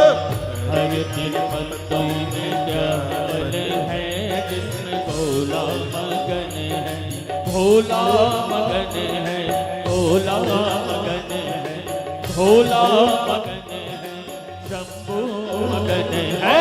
हरि 3 पत्तों में क्या बल है जिसमें भोला मगन है। हर 3 पत्तों में क्या बल है जिसमें भोला मगन है।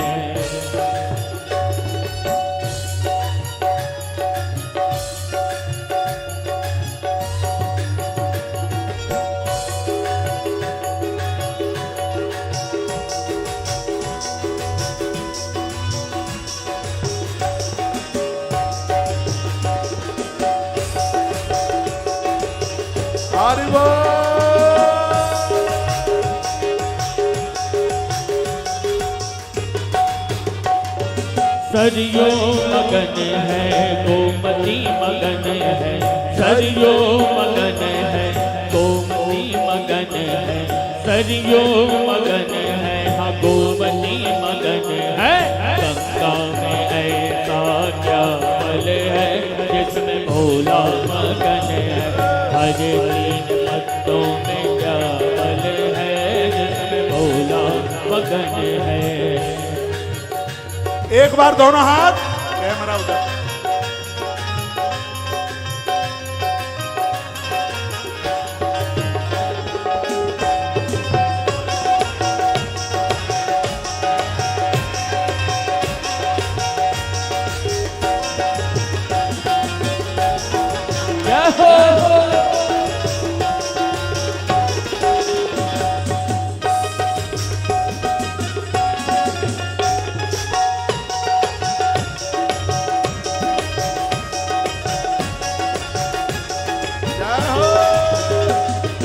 सूरज मगन है, हकारी मगन है।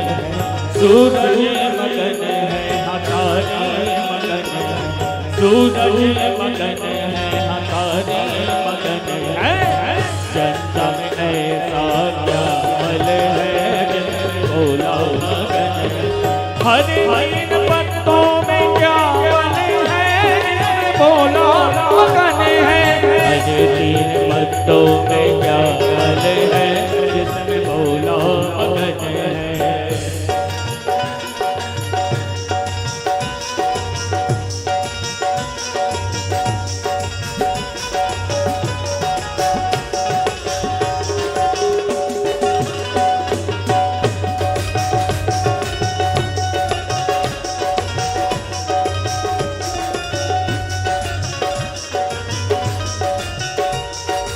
भिक्षु मगन है गतैया मगन है, भिक्षु मगन है गतैया मगन है, भिक्षु मगन है गतैया मगन है। रागों में ऐसा क्या बल है जिसमें भोला मगन है, अरे तीन पत्तों में क्या बल है जिसमें भोला मगन है।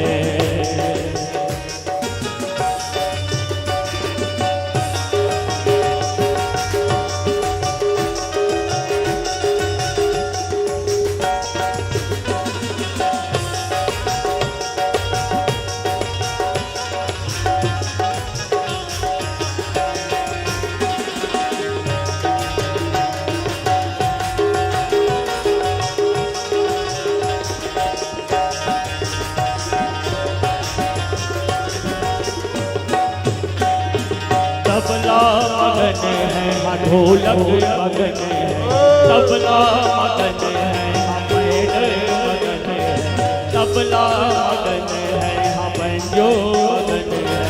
डमरू में ऐसा क्या बल है जिसमें भोला मगन है, तीन पत्तों में क्या बल है जिसमें भोला मगन है। भोला मगन मेरा शंभू मगन है, भोला मगन है शंभू मगन है। हरे तीन पत्तों में क्या बल है जिसमें भोला मगन है, हरे तीन पत्तों में क्या बल है जिसमें भोला मगन है।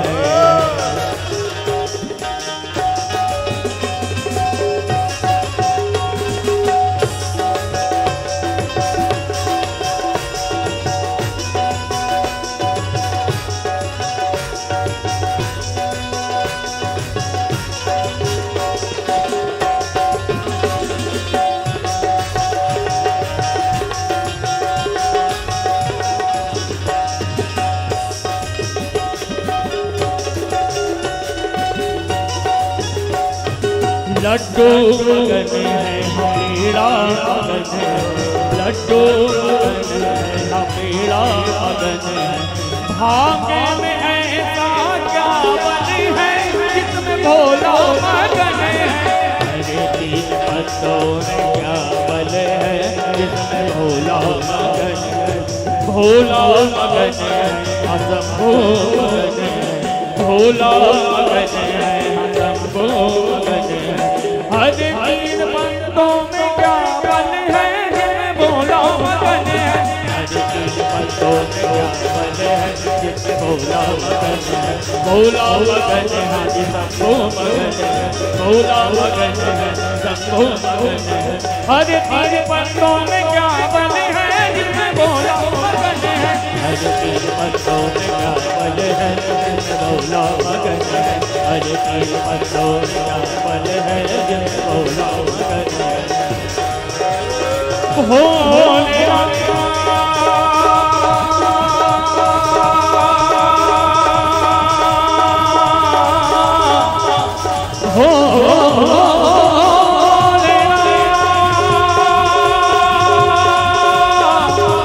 भोले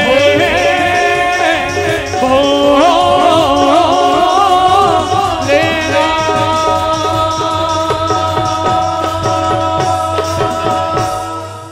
हरी तीन पत्ती में क्या बल है जिसमें भोला मगन है, हरे तीन पत्तों में क्या बल है जिसमें भोला मगन है। भोला हम भी मगन हैं तुम भी मगन है, हम भी मगन है तुम भी मगन हो, हम भी मगन है तुम भी मगन है, हम भी मगन है तुम भी मगन है। बैठा हुआ सर पर सर मगन इसमें भोला मगन है, हरी तीन पत्ती में क्या बल है इसमें भोला मगन है, हरे तीन पत्तों में क्या बल है इसमें भोला मगन है। बोले शंकर भगवान जय हो। सूत शौनक ऋषियों को कहते हैं जिनके घर से कभी कोई भूखा नहीं जाता, प्यासा नहीं जाता, ऐसे परिवार को 1000 चांद्रायण व्रत करने का पुण्य प्राप्त होता है। चांद्रायण व्रत सबसे बड़ा व्रत है। धर्म 2 प्रकार से कमाया जाता है, एक देह से और एक धन से। शरीर मजबूत है, स्वस्थ है तो शरीर से माता पिता की सेवा करें, धन धर्म में लगाएं। आप लिख रहे हैं तो लिखा है जो प्यासे को पानी पिलाते हैं, जलम चैव सदा देह अन्नम क्षुद व्याधि शांतय। जो लोगों को पानी पिलाते हैं, दरवाजे से कभी किसी को भूखा नहीं जाने देते, भगवान शिव कहते हैं पार्वती उनके जीवन में कभी व्याधियां नहीं आती, उनका जीवन कभी अशांत नहीं रहता। बाहर का कोई व्यक्ति आपके आंगन में आकर के भोजन करे तो प्रसन्न हो जाइए और ये सोचिए आज स्वयं भगवान ही हमारे आंगन में बैठ करके भोजन कर रहा है। ये श्लोक बड़ा प्यारा है। जलम चैव सदा देह अन्नम क्षुद व्याधि शांतय। वहाँ व्याधियाँ नहीं रहेंगी, वहाँ अशांति नहीं रहेगी। जिनके घर का जल और अन्न दूसरों के काम में आता रहे। बहुत लोगों का ब्लड प्रेशर ऊपर चला जाता है, 4 मेहमान घर में आ जाए तो कौन सी आफत आ गई। आवे अतिथि द्वार पर करो सकल सम्मान। जगदीश बाबू 2 दिन से एब्सेंट जा रहे हैं आप, कल भी नहीं थे नहीं, कल भी नहीं थे कल बैठे आप, आपके लिए बोल रहा हूं, ये थे कल नहीं थे, वो बता रहे नहीं थे। ये दीदी को निकल जाने दो। एक बात और लिखने के लायक है, सुनो। लिखा है यावद, कमाल का श्लोक है, यावद कालम यदन्नम वै भुक्ता श्रवण मेदते। कोई ब्राह्मण साधु आपके घर आया,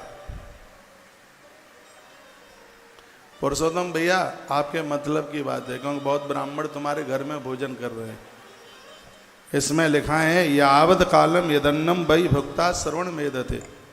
तुम्हारे घर का अन्न और जल जब तक उस भजनानंदी के पेट में रहेगा तब तक वो जप करेगा, पूजा करेगा, उसका पुण्य आपके खाते में जाएगा। ये भगवान शिव के शब्द हैं। यावत कालम यद अन्नम वै भुक्ता श्रवण मेदते। वो कहीं कथा भी सुनेगा, जप करेगा, तीर्थ यात्रा करेगा, जब तक उस अन्न का असर रहेगा, जब तक अन्न का कड़ पेट में रहेगा, तब तक पानी उदर में रहेगा, तब तक उसका किया गया सदकर्म उस अन्नदाता के खाते में जाएगा। इसलिए घर से कभी किसी को भूखा मत जाने देना। एक यहाँ और बड़ी सुंदर बात कही है, उस घर की बरकत कभी नहीं रुकती जिसके घर से बच्चे बूढ़े वृद्ध जो भी हैं वो खा पी करके जाते हैं। आजकल होटलों का मामला ज़्यादा है। सुबह आप घर से निकलते हैं माताओं, आपका पति भूखा दुकान पर ना जाए, आपका बेटा भूखा स्कूल ना जाए, कोई भूखा ऑफिस ना जाए, तो खा पी करके, और आप चाय के साथ नमकीन दे देते हैं, कुछ भी नहीं है तो सब ऐसा ही है। चूल्हा सुलगना चाहिए, पराठा बनाइए, रोटी बनाइए।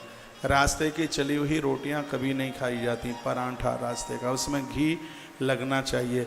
नाम के आगे जी और रोटी के ऊपर घी बहुत स्वाद देता है।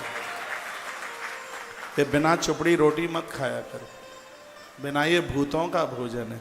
भले थोड़ा लगाओ घी, असली वाला, नकली नहीं, असली घी। और हम जैसे लोग आपके घर में आ जाएं तो बिना घी के मत परोसना।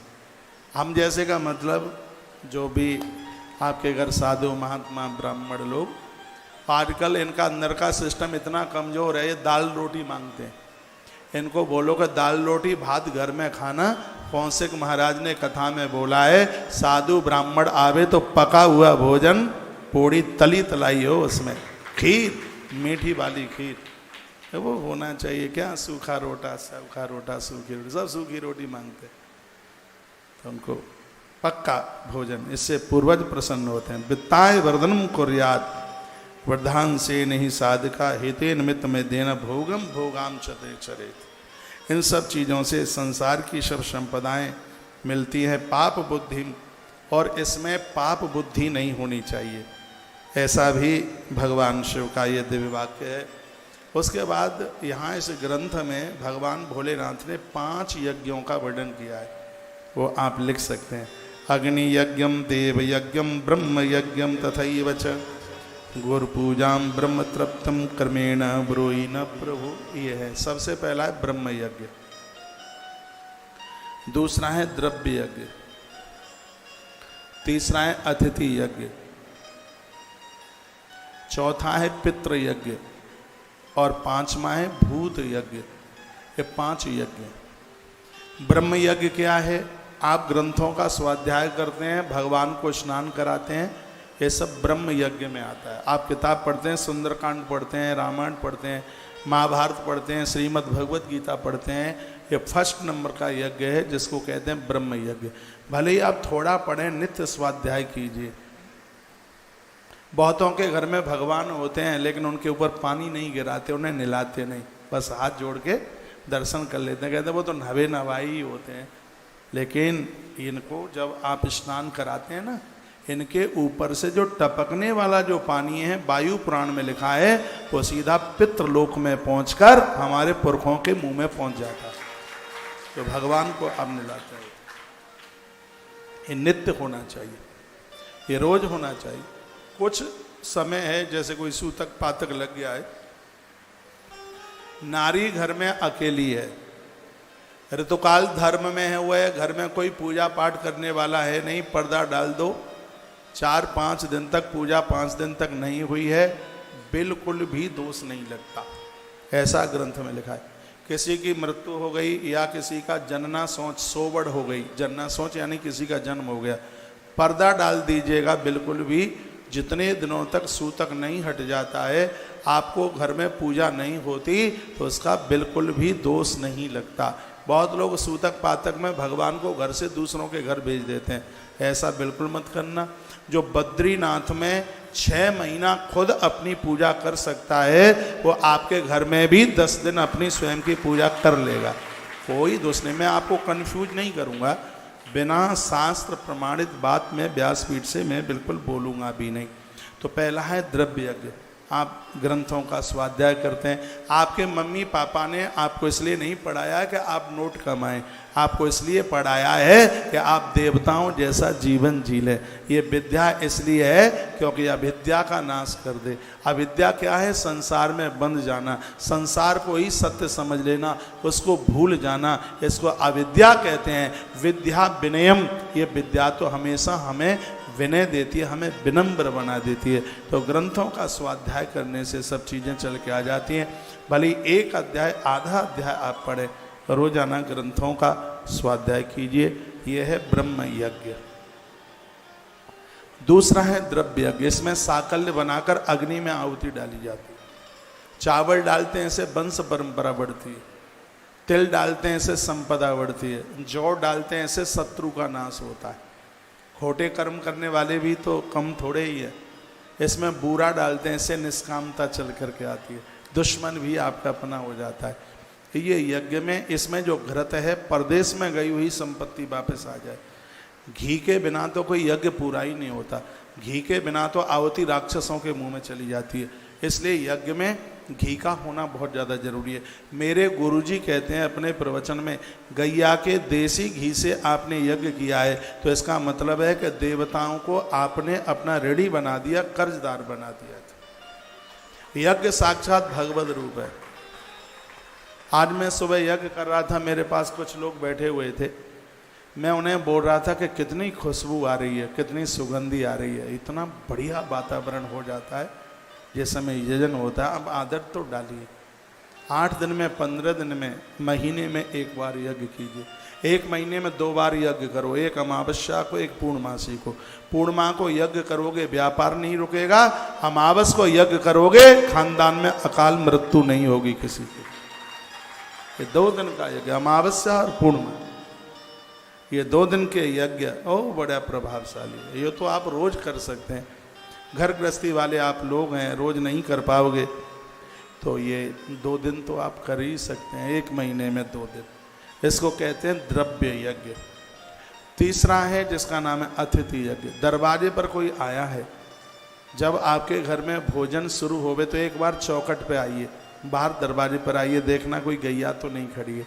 उसको चंदिया दे दो। कोई लोग तो नहीं खड़े, कोई भूखा प्यासा तो नहीं आया है, बाहर देखने के लिए आइए। इंतजार करते रहिए कि हमारे दरवाजे पर कोई न कोई आवे, ना जाने किस भेष में मिल जावे भगवान। मैं इस व्यासपीठ से बिल्कुल सत्य बोल रहा हूँ। जब लोग आश्रम में आते हैं, जब खूब भंडारा भर के लाइनें चलती हैं, पंक्तियाँ, तो मैं अपने लोगों से कहता हूँ आज बिहारी जी की कितनी बड़ी कृपा है कि इतने रूप धारण करके उन्होंने आश्रम की रसोई को पावन कर दिया। जमाने में उधार बनी। बार बार सिर पे हाथ जा रहा है, सिर भारी सा लग रहा है। इसलिए मंदिर कितना भी बढ़िया हो, यदि पुजारी ठीक नहीं है तो मंदिर नहीं है 2 पैसे का भी। सुनिए, आपका घर में फ्लोरिंग टाइल वाइल कितना भी बढ़िया लगा हो, लेकिन घर की गृहिणी ठीक नहीं है तो घर नहीं है 2 पैसे का भी। पुजारी को मंदिर में जाने से परहेज नहीं होना चाहिए और आपको रसोई में जाने से परहेज नहीं होना चाहिए। जब लोगों के पास पैसा बढ़ता है तो ये 2 चीज़ें छूटती चली जाती हैं। एक तो रसोई भी छूट जाती है। नौकर चाकर, घर में 2 काम नौकरों से मत करवाओ, एक आपकी रसोई और एक आपके घर में मंदिर की पूजा। ये 2 खुद संभालिए। बुरा ना लगे, आप नौकर चाकर अपने घर में रखते हैं, यदि कोई ब्राह्मणी तुम्हारे घर में नौकरी करने के लिए आई है तो प्लीज़ उससे बाथरूम का काम मत करवाना, उससे कपड़ों को धुलवाना बुलवाना मत, ये पहले उसको पूछ लेना, ठीक है। यदि आप अस्वस्थ हैं, रसोई में जाने के लायक नहीं है, तो उसमें कोई ब्राह्मणी आपके यहाँ नौकरी करने को आई है, आपको सहयोगी की ज़रूरत है, उसको परिवार चलाने के लिए थोड़े पैसे की ज़रूरत है, तो उसको नौकरी वहाँ दे दो, उसको काम वहाँ दे दो। मंदिर और रसोई, चूल्हा और मंदिर, ये घर के 2 काम, इसको खुद संभालिए आप। बड़ा आनंद होता है जब पत्नी ऊपर से जल डालती है, पति भगवान को रिगड़ करके नहलाता है। एक बात अग्नि पुराण की मैं आपको बात बता रहा हूँ। जब पति और पत्नी दोनों पूजा में बैठते हैं, हवन यज्ञ में बैठते हैं, तो देवता ऊपर से हाथ जोड़कर उस नारी को कहते हैं हे देवी इतनी कृपा कर दो, हमें अपने घर का बेटा बना दो। ये देवता कहते हैं। और आपकी जो ये पूजा होती है, इसका प्रभाव है वही देवता आपके घर में पोते बन के आ जाएंगे, आपके यहाँ देवते बन करके आ जाएंगे, आपके घर में बेटा बन करके आ जाएंगे, बिटिया का बेटा बन के आ जाएंगे। कोई न कोई परमात्मा रूप बनाकर आपके लिए उतर के आ ही जाएगा। ऐसा अग्नि पुराण के अंतर्गत ऐसा लिखा हुआ है। ये माताएं इतना जोर देती हैं, ये पति कब्जे में नहीं आता कैसे भी। वो कहेगी ना महाराज जी ने कहा है थोड़ा हवन में बैठ जाऊं ना, ये मीटिंग है, फलाना काम है, ढिकाना काम है, दुकान खोलने को टाइम हो गया। ये जिंदगी भर दुकान ही तो खोलते रहे और क्या करते रहो, शटर ऊपर से नीचे, नीचे से ऊपर करते रहे हो। कुछ समय ऐसा निकालो, प्रीति हो जाएगी राम से। ये तो सब होता रहेगा। ये लगता है कि हम नहीं होंगे तो कैसे चलेगा। तुम नहीं थे तब भी ये चलता ही रहा है। ये दुनिया का क्रम तो कभी टूटने वाला नहीं है। मैं आज भाग्यनगर हैदराबाद की पवित्र व्यासपीठ से निवेदन करना चाहूँगा, बिना पूजा पाठ के घर छोड़ के मत जाइए। कोटिम तक्ताम हरिम स्मरेत, भगवान का कार्य है। करोड़ों काम करने से पहले भगवती आराधना करो। मंदिर सजाओ, मंदिर गोदाम में मत बनाओ, मंदिर रसोई में मत बनाओ। मंदिर के लिए अच्छी सी जगह हो। बहुतों के यहाँ रसोई में भगवान होते हैं। राजस्थान वो हरियाणा में एक जगह पड़ती है हिसार। मैं एक ऐसे मकान में पहुँच गया, क्या बताऊँ, इतना आलीशान। वो नाम नहीं लूँगा क्योंकि उन पैसे वाले सेठ को आप जानते हैं, इसलिए। तो कई मंजिलों का वो मकान था। उन्होंने कहा महाराज जी थोड़ा हमारा बाथरूम और देख लो। पुरानी बात थी। उन्होंने कहा 9 पेटी। उस समय तो हम ये पेटी खोखा जानते ही नहीं थे। अब आप सेठों के बीच में रह के सीख गए। उन्होंने कहा 9 पेटी। मुझे क्या लगा कि 9 बक्से रखे होंगे कहीं। उन्होंने कहा 9 पेटी हमने लगाई है। हमने कहा 9 संदूक रखे होंगे। सही बोल रहा हूँ मैं, आपको पता नहीं था। 9 पेटी समझ में आवे नहीं। मैंने पूछा, मैं जब गया उनके बाथरूम में, बहुत आलीशान पंखा लगा हुआ था उसमें। और उस समय तो बाथरूम में पंखा एक बहुत बड़ी बात होती थी। बाथरूम क्या था, आधा घर उतना बड़ा बाथरूम, उसमें सो लो जाग लो, इतना बड़ा बाथरूम। हमने कहा पेटी तो इसमें कहीं दिख नहीं रही है, और आप कहते हैं 9 पेटी उसमें लगाई है। उन्होंने कहा 9 पेटी का मतलब 9 लाख रुपया इसके ऊपर खर्च किया है। मैंने पूछ लिया, लाला जी बाथरूम बहुत बढ़िया है लेकिन मुझे मंदिर दिखाई नहीं दिया, एक बार अपना मंदिर तो दिखा दीजिए। सो रसोई में ले जा करके हमें खड़ा कर दिया, ले जाके रसोई में, तो गोपाल जी बैठे हुए थे रसोई में। हमने कहा गोपाल जी से क्या गलती हो गई है, धुआं धक्कड़ में बैठे हैं, इनके लिए कोई अच्छी जगह बना देते। वो बोलते हैं पूजा करने को समय नहीं है, भोग लगाने को समय नहीं है, रसोई में बैठा दिया है। इनको बोल दिया कि जब भूख लगे तभी पतीले का ढक्कन उठा के खाते रहे। देखिए होशियारी, देखिए घर की सर्वश्रेष्ठ जो जगह है वो भगवान के मंदिर के लिए होनी चाहिए। जहाँ आपने मंदिर बनाया है वहाँ जूता चप्पल नहीं तो हमने नहीं होनी चाहिए। नहीं तो हमने देखा है मंदिर अलमारी में बगल में बेल्ट लटकी है, बच्चों की यूनिफॉर्म रखी है। नहीं, मंदिर साफ सुथरा होना चाहिए।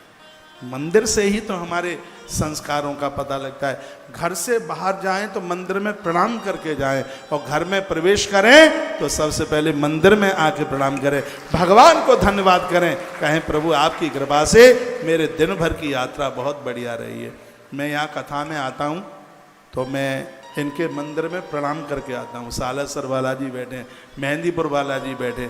ये मैं इनकी बड़ाई नहीं कर रहा, मुझे स्वार्थ क्या इनसे, सो मैं इनकी खोटी बड़ाई करूँगा। मुझसे फालतू में किसी को ऊपर चढ़ाना, झाड़ के पेड़ पर चढ़ाना मुझे नहीं आता, और जो हकीकत है उसको कहे बिना मैं मानता नहीं हूँ।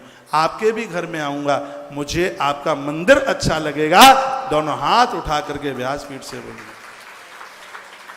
मंदिर बहुत बढ़िया है पर छोटा रह गया है, यही थोड़ा सा और बड़ा होता, जिसमें थोड़ी मेरी ये टांगें लंबी है, मैं भी आकर के उसमें बैठता तो दीवार में न अटके टांग। तो मंदिर बहुत बहुत बढ़िया है। घर में एसी चले ना चले लेकिन मंदिर में 24 घंटा एसी चलता है। मैं सुबह चलूँ तो ठंडा रहता है, शाम को जाऊँ तो ठंडा रहता है। इधर बालाजी बैठे हैं, आगे एक दूसरे के सामने मेहंदीपुर बालाजी, सालासर बालाजी। ये मैं इसलिए बोल रहा हूँ कि इनकी बात सुनकर आप भी अपने मंदिर का डेवलपमेंट करें।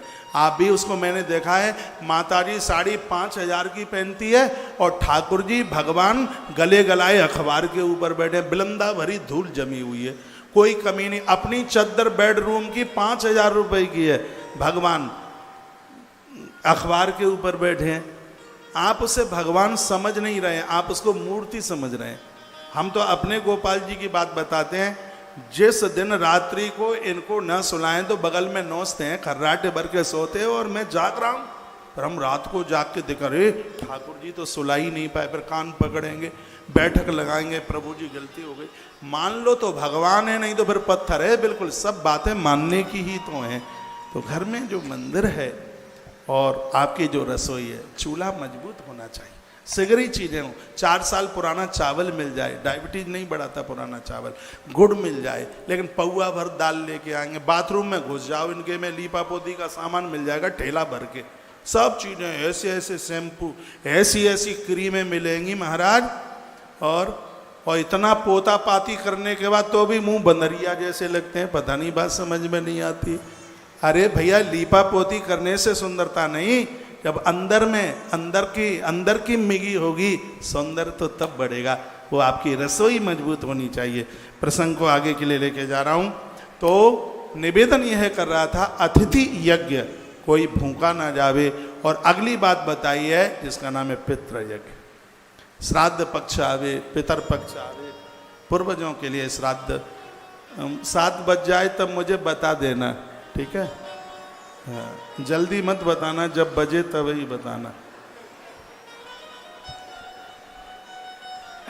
तो अब कसर तो निकाल लूं जो कथा छूट गई है बीच में, थोड़ा सा और 5 मिनट और दे दीजिएगा। मुझे पता है आपको देर हो रही है, कल की कथा बहुत हल्ला बोला। अभी बेलपत्र महात्म्य सुन के जाओ आज। हाँ, 5 मिनट और लग जाएंगे। ये घर गृहस्थी के तो काम बने ही रहेंगे। पप्पू का पापा कुछ कहेगा तो मैं समझा दूंगा, अभी कुछ नहीं कहेगा 17 तारीख तक, अभी सुन लो कथा। तो अगला है पितृ यज्ञ। क्या है भाई, क्या हुआ है रे?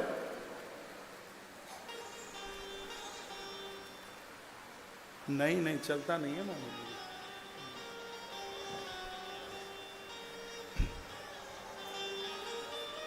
पितृयज्ञ, पितृयज्ञ में श्राद्ध वगैरह सब उसमें आ जाता है। और उसके बाद में भूत यज्ञ, भूत यज्ञ में चींटियों को, मछलियों को, बंदरों को, कबूतरों को, इनको दाना डालिए। कबूतर पालना ठीक नहीं है, कबूतर को दाना डालना बहुत बढ़िया है, व्यापार बढ़ता है, इससे वृद्धि होती है। मछलियों को दाना डालिए। और एक अच्छी सी बात बताऊं, बंदरों को भी खिलाइए। बंदरों को भोजन कराने से घर में बिना लड़ाकू पुत्र वधू आती है, जो लड़ेगी नहीं, झगड़ा नहीं करेगी। मैं बंदरों को इतनी सेवा करने में लगाऊं इसलिए क्योंकि तुम्हारे घर की बहुएं तुमसे लड़े नहीं, इसीलिए उन्हें डालिए। कुत्ते को रोटी डालना अच्छा है, कुतरा पालना अच्छा नहीं है। जो कुतरे को रोटी डालते हैं ना, स्वान को रोटी डालते हैं, उनके घर के ताले नहीं टूटते, उनका पैसा नहीं मारा जाता, भैरवनाथ उनकी रक्षा करते हैं। जो कुतरे को रोटी डालते हैं, कुतरा पालिए मत, क्योंकि ब्रह्म पुराण में लिखा है कि कुतरा चलते समय छू भी जाए हमसे तो चुटिया के भर पानी में डूब करके नहाना पड़ता है, तब तो शुद्धि मिलती है। लेकिन कुतरा जिनका गलुआ चाटता रहता है उनका क्या करें हम, जिनके कपोले ही चाटता है वो, उनका आप क्या कहेंगे। सुल्तान को बगल में ही सुलाएंगे, संग सुलाएंगे, खुद नहाएंगे, ब्रीज साबुन से उसको नहवाएंगे, डब से उसको दे घिट्टम गिट्टा गिट्टम गिट्टा। अपने पास भले ही चाय के लिए दूध नहीं है, लेकिन उसको रोटी मिडेमा, उसको कटोरा भर करके उसको दूध पिलाएंगे। अरे भैया ये कुतरा कल्चर को छोड़ दीजिएगा। ये क्या आप कर रहे हैं, कहाँ कौन सी दुनिया में आप सो रहे हैं, जी रहे हैं। पहले दरवाजों पर लिखा जाता था अतिथि देवो भव, फिर लिखा जाता था सुस्वागतम। उसके बाद में फिर अंग्रेजी वाला कल्चर आया, वेलकम, कुछ समय तक चला।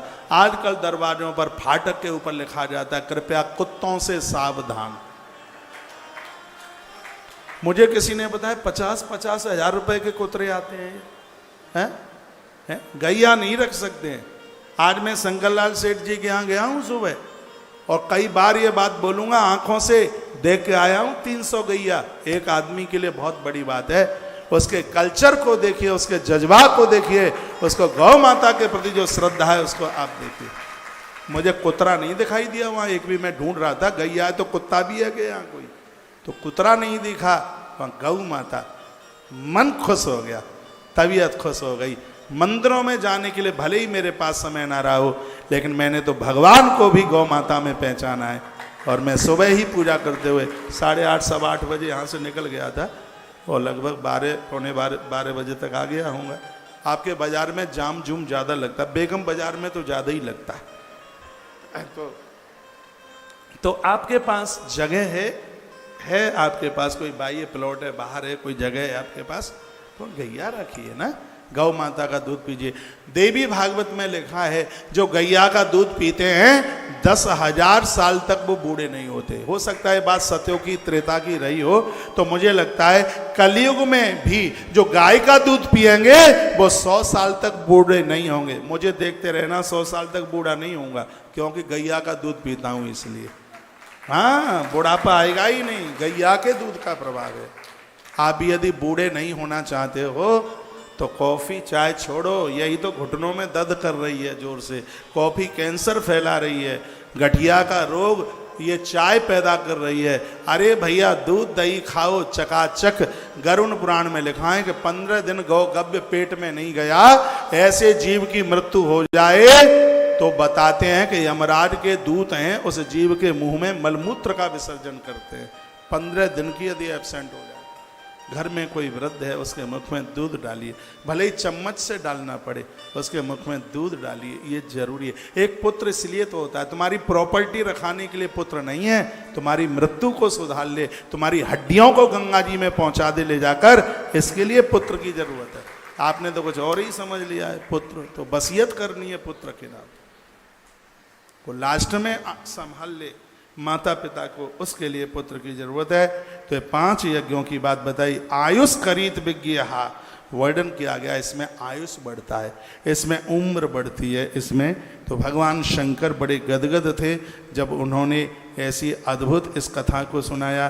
देखा सोमवारे च लक्ष्मादीन संपद्यथम यजेत बुधा, सोमवार को दो जो तुम भगवान का जन पूजा पाठ करते हो, इससे लक्ष्मी बढ़ती है। आजन्यानेन तथा विप्राण सपत्नी काश भोजयेत। जो सोमवार के दिन ब्राह्मण को जोड़े के सहित भोजन करावेगा उसका सिगरा कर्जा समाप्त हो जाएगा, घर की गरीबी खत्म हो जाएगी। ये श्री शिव महापुराण के विद्येश्वर संहिता के अध्याय नंबर 14 के श्लोक नंबर 29 में ये बात कही गई है। एक ब्राह्मण ब्राह्मणी को जोड़े के सहित भोजन करावे तो भैया इसमें तो लिखा है कि संपदा लक्ष्मादीन संपद्यर्थम, लक्ष्मी चल के आ जाएगी। काल्यादीनी भौमवारे तो इंद्रोगा प्रशांत मांस मदगाड़ कान्यन ब्राह्मणा शैव भोजयेत। यह भी श्लोक बड़ा अद्भुत है और इसमें वर्णन किया कि रोग की शांति के लिए मंगलवार के दिन महाकाली जगदम्बा भगवती का पूजन करें। उड़द मूंग और अरहर की दाल के साथ में ब्राह्मण को भोजन कराएं, बीमारी समाप्त हो जाएगी। एक बार फिर निवेदन कर दूं, भौमवार यानी मंगलवार के दिन माँ दुर्गा का पूजन करके उड़द और मूंग और अरहर की दाल के साथ ब्राह्मण का भोजन करा दिया जावे तो इसमें पूड़ी जरूर बनाना, खीर जरूर बनाना, ये तो एक्स्ट्रा है जो मैं बोल रहा हूँ वो, तो इससे भोजन करावे, ऐसे बीमारी समाप्त होगी। बुधवार को बुद्धिमान व्यक्ति भगवान विष्णु का दधी और भात के साथ में ब्राह्मण को भोजन करावे तो ऐसे पुत्र मित्र और पत्नी की प्राप्ति होती है। जिनके बच्चों के विवाह में देरी हो रही है, 2 बहनें खड़ी हो गई हैं, इसका मतलब है जाने का समय हो गया है, बस मुझे 2 ही मिनट दे दो, बैठ जाइए, 2 मिनट दे दो, बस यही कहकर बात को पूरा करूँगा। ऐसी मेरी बहन है, आज दिन क्या मंगलवार है, हाँ कल बुधवार को संतान नारियल दिया जाएगा। ये बिल्कुल सत्य है। मैंने 600 से ज़्यादा व्यासपीठ से नारियल दिए हैं तो 400 से ज़्यादा बहनों को संतान भी हुई है। व्यासपीठ सिद्ध हो गई है। यहाँ से दी गई औषधि दवाई, यहाँ से दिया गया नारियल, 24-24 वर्ष के बाद में बहनों को संतान हुई है। डॉक्टर्स लोग अचंभित हो गए और आप विश्वास करें डॉक्टरों की घरवालियाँ नारियल लेने के लिए आई हैं और उनको संतान हुई है। इसमें महिमा तो भगवान की है, परमात्मा की है। मेरी व्यासपीठ से यदि किसी की वंश वृद्धि चलती है तो मुझे लगेगा कि 29 साल की कथा मेरी सार्थक हो गई। तो कल आप आइए, आपको 2 फल लेके आने हैं और वो भी खट्टे ना हो, केले ले आना या बिना खट्टे वाला सेब लेके आ जाना, वो मुझे आपको ही देना है। नारियल हम देंगे, हमारा नारियल मंत्रों से अभिमंत्रित है, वो यहाँ से व्यासपीठ से दिया जाएगा। यदि पत्नी दोनों हैं तो दोनों आवे और दोनों नहीं है, पति बाहर है तो स्त्री जरूर आवे, क्योंकि इसमें झोली भरी जाती है। और पूजाएं ऐसी हैं जिसमें पत्नी पति के हाथ के नीचे हाथ लगाती है, पति के हाथ के नीचे, लेकिन जब गोद भरी जाती है उसमें झोली पत्नी के ऊपर होती है और पति का हाथ पत्नी के हाथ के नीचे होता है। यदि दोनों हैं तो दोनों आइए, दोनों नहीं है तो स्त्री जरूर आवे, क्योंकि इसमें गोद भरी जाती है। नारियल गोद में दिया जाता है और उसके कुछ नियम भी है, वो नियम मैं आज ही आपको बताई देता हूँ। यहाँ से जो नारियल दिया जाएगा उसको पूजा में रखिएगा। यहाँ से जो फल 2 दिए जाएंगे ये आप लिख भी सकते हैं। पति और पत्नी दोनों को एक एक फल ग्रहण कर लेना है। पति दूर रहता है, यदि भेज सकें उस फल को तो भेज दीजिए, यदि ये संभव नहीं है तो नारी दोनों फलों को वो ग्रहण कर ले, एक अपने नाम से और एक अपने पति के नाम से। इस फल का इतना बड़ा प्रभाव होता है, यदि कोई अंदरूनी कोई ऐसी बीमारी होती है जिसमें स्त्री और पुरुष संतान को जन्म देने के लायक भी नहीं होते, तो भी इस फल के द्वारा ऐसी बीमारी समाप्त हो जाती है, ऐसा सामर्थ्य प्राप्त होता है। तो ये इसमें जो फल लिया जाता है, सुनिए इसकी अपने आप में एक बहुत बड़ी विशेषता है। अब दूसरी बात, वो नारियल आपको अपने पूजा के आले में, जहाँ आपने मंदिर बनाया है, ये नारियल वहाँ रखना है। वो फोड़ना नहीं है, वो खाना नहीं है। वो जब काम पूरा हो जाएगा तब बहती हुई नदी में उस नारियल को विसर्जित करना है, क्योंकि नदियों के द्वारा ही वंश वृद्धि बढ़ती है। तो हम ऐसा बोल करके माँ को, देव सरताओं को प्रणाम करके ऐसा नारियल देते हैं, माँ ये नारियल अंत में तेरी ही पास में, तेरी कोख में ही आने वाला है। तो जब ये काम हो जाए, सूतक पातक हट जाए, उसके बाद में उसको विसर्जित कर दीजिए। अब करना क्या है, एक कटोरी में या तो गौ माता का कच्चा दूध लीजिए, वो उपलब्ध नहीं है तो गंगा जल लीजिए, वो भी उपलब्ध नहीं है तो एक कटोरी में जल ले लीजिए। पीले वस्त्र पहनिए, पति बाहर है तो पत्नी ये करे। लड्डू गोपाल जी को सामने रखिए, एक पाटा लगा लीजिए, अपने दाहिने हाथ पर आप बैठे पूर्व दिशा की तरफ मुँह, आपके दाहिने हाथ पर एक घी का दिया जलाकर उस पटे पर रख लीजिए। जमीन पर रखते हो तो उसमें थोड़ा गेहूं चावल, क्योंकि सीधा दिया खाली धरती पर रखा जाता नहीं है, तो उसमें ये थोड़ा सा कुछ रख लें। पीला वस्त्र पहन लें। और अब मैं एक मंत्र बता रहा हूँ, इसमें इस मंत्र की महिमा है बहुत ज़्यादा। इसका नाम ही है संतान गोपाल बीज मंत्र। हरिवंश पुराण का अद्भुत ये मंत्र है, वो मैं आपको बोल रहा हूँ। इसको या तो तुलसी की माला पर या बैजंती की माला पर, यदि बैजंती की माला मिल जाए तो बहुत ज़्यादा बढ़िया हो जाएगा। मंत्र इस प्रकार से है, ओम क्लीम कृष्णाय गोविंदाय गोपी जनवल्लभाय स्वाहा। ओम क्लीम कृष्णाय गोविंदाय गोपी जनवल्लभाय स्वाहा। ओम क्लीम कृष्णाय गोविंदाय गोपी जनवल्लभाय स्वाहा।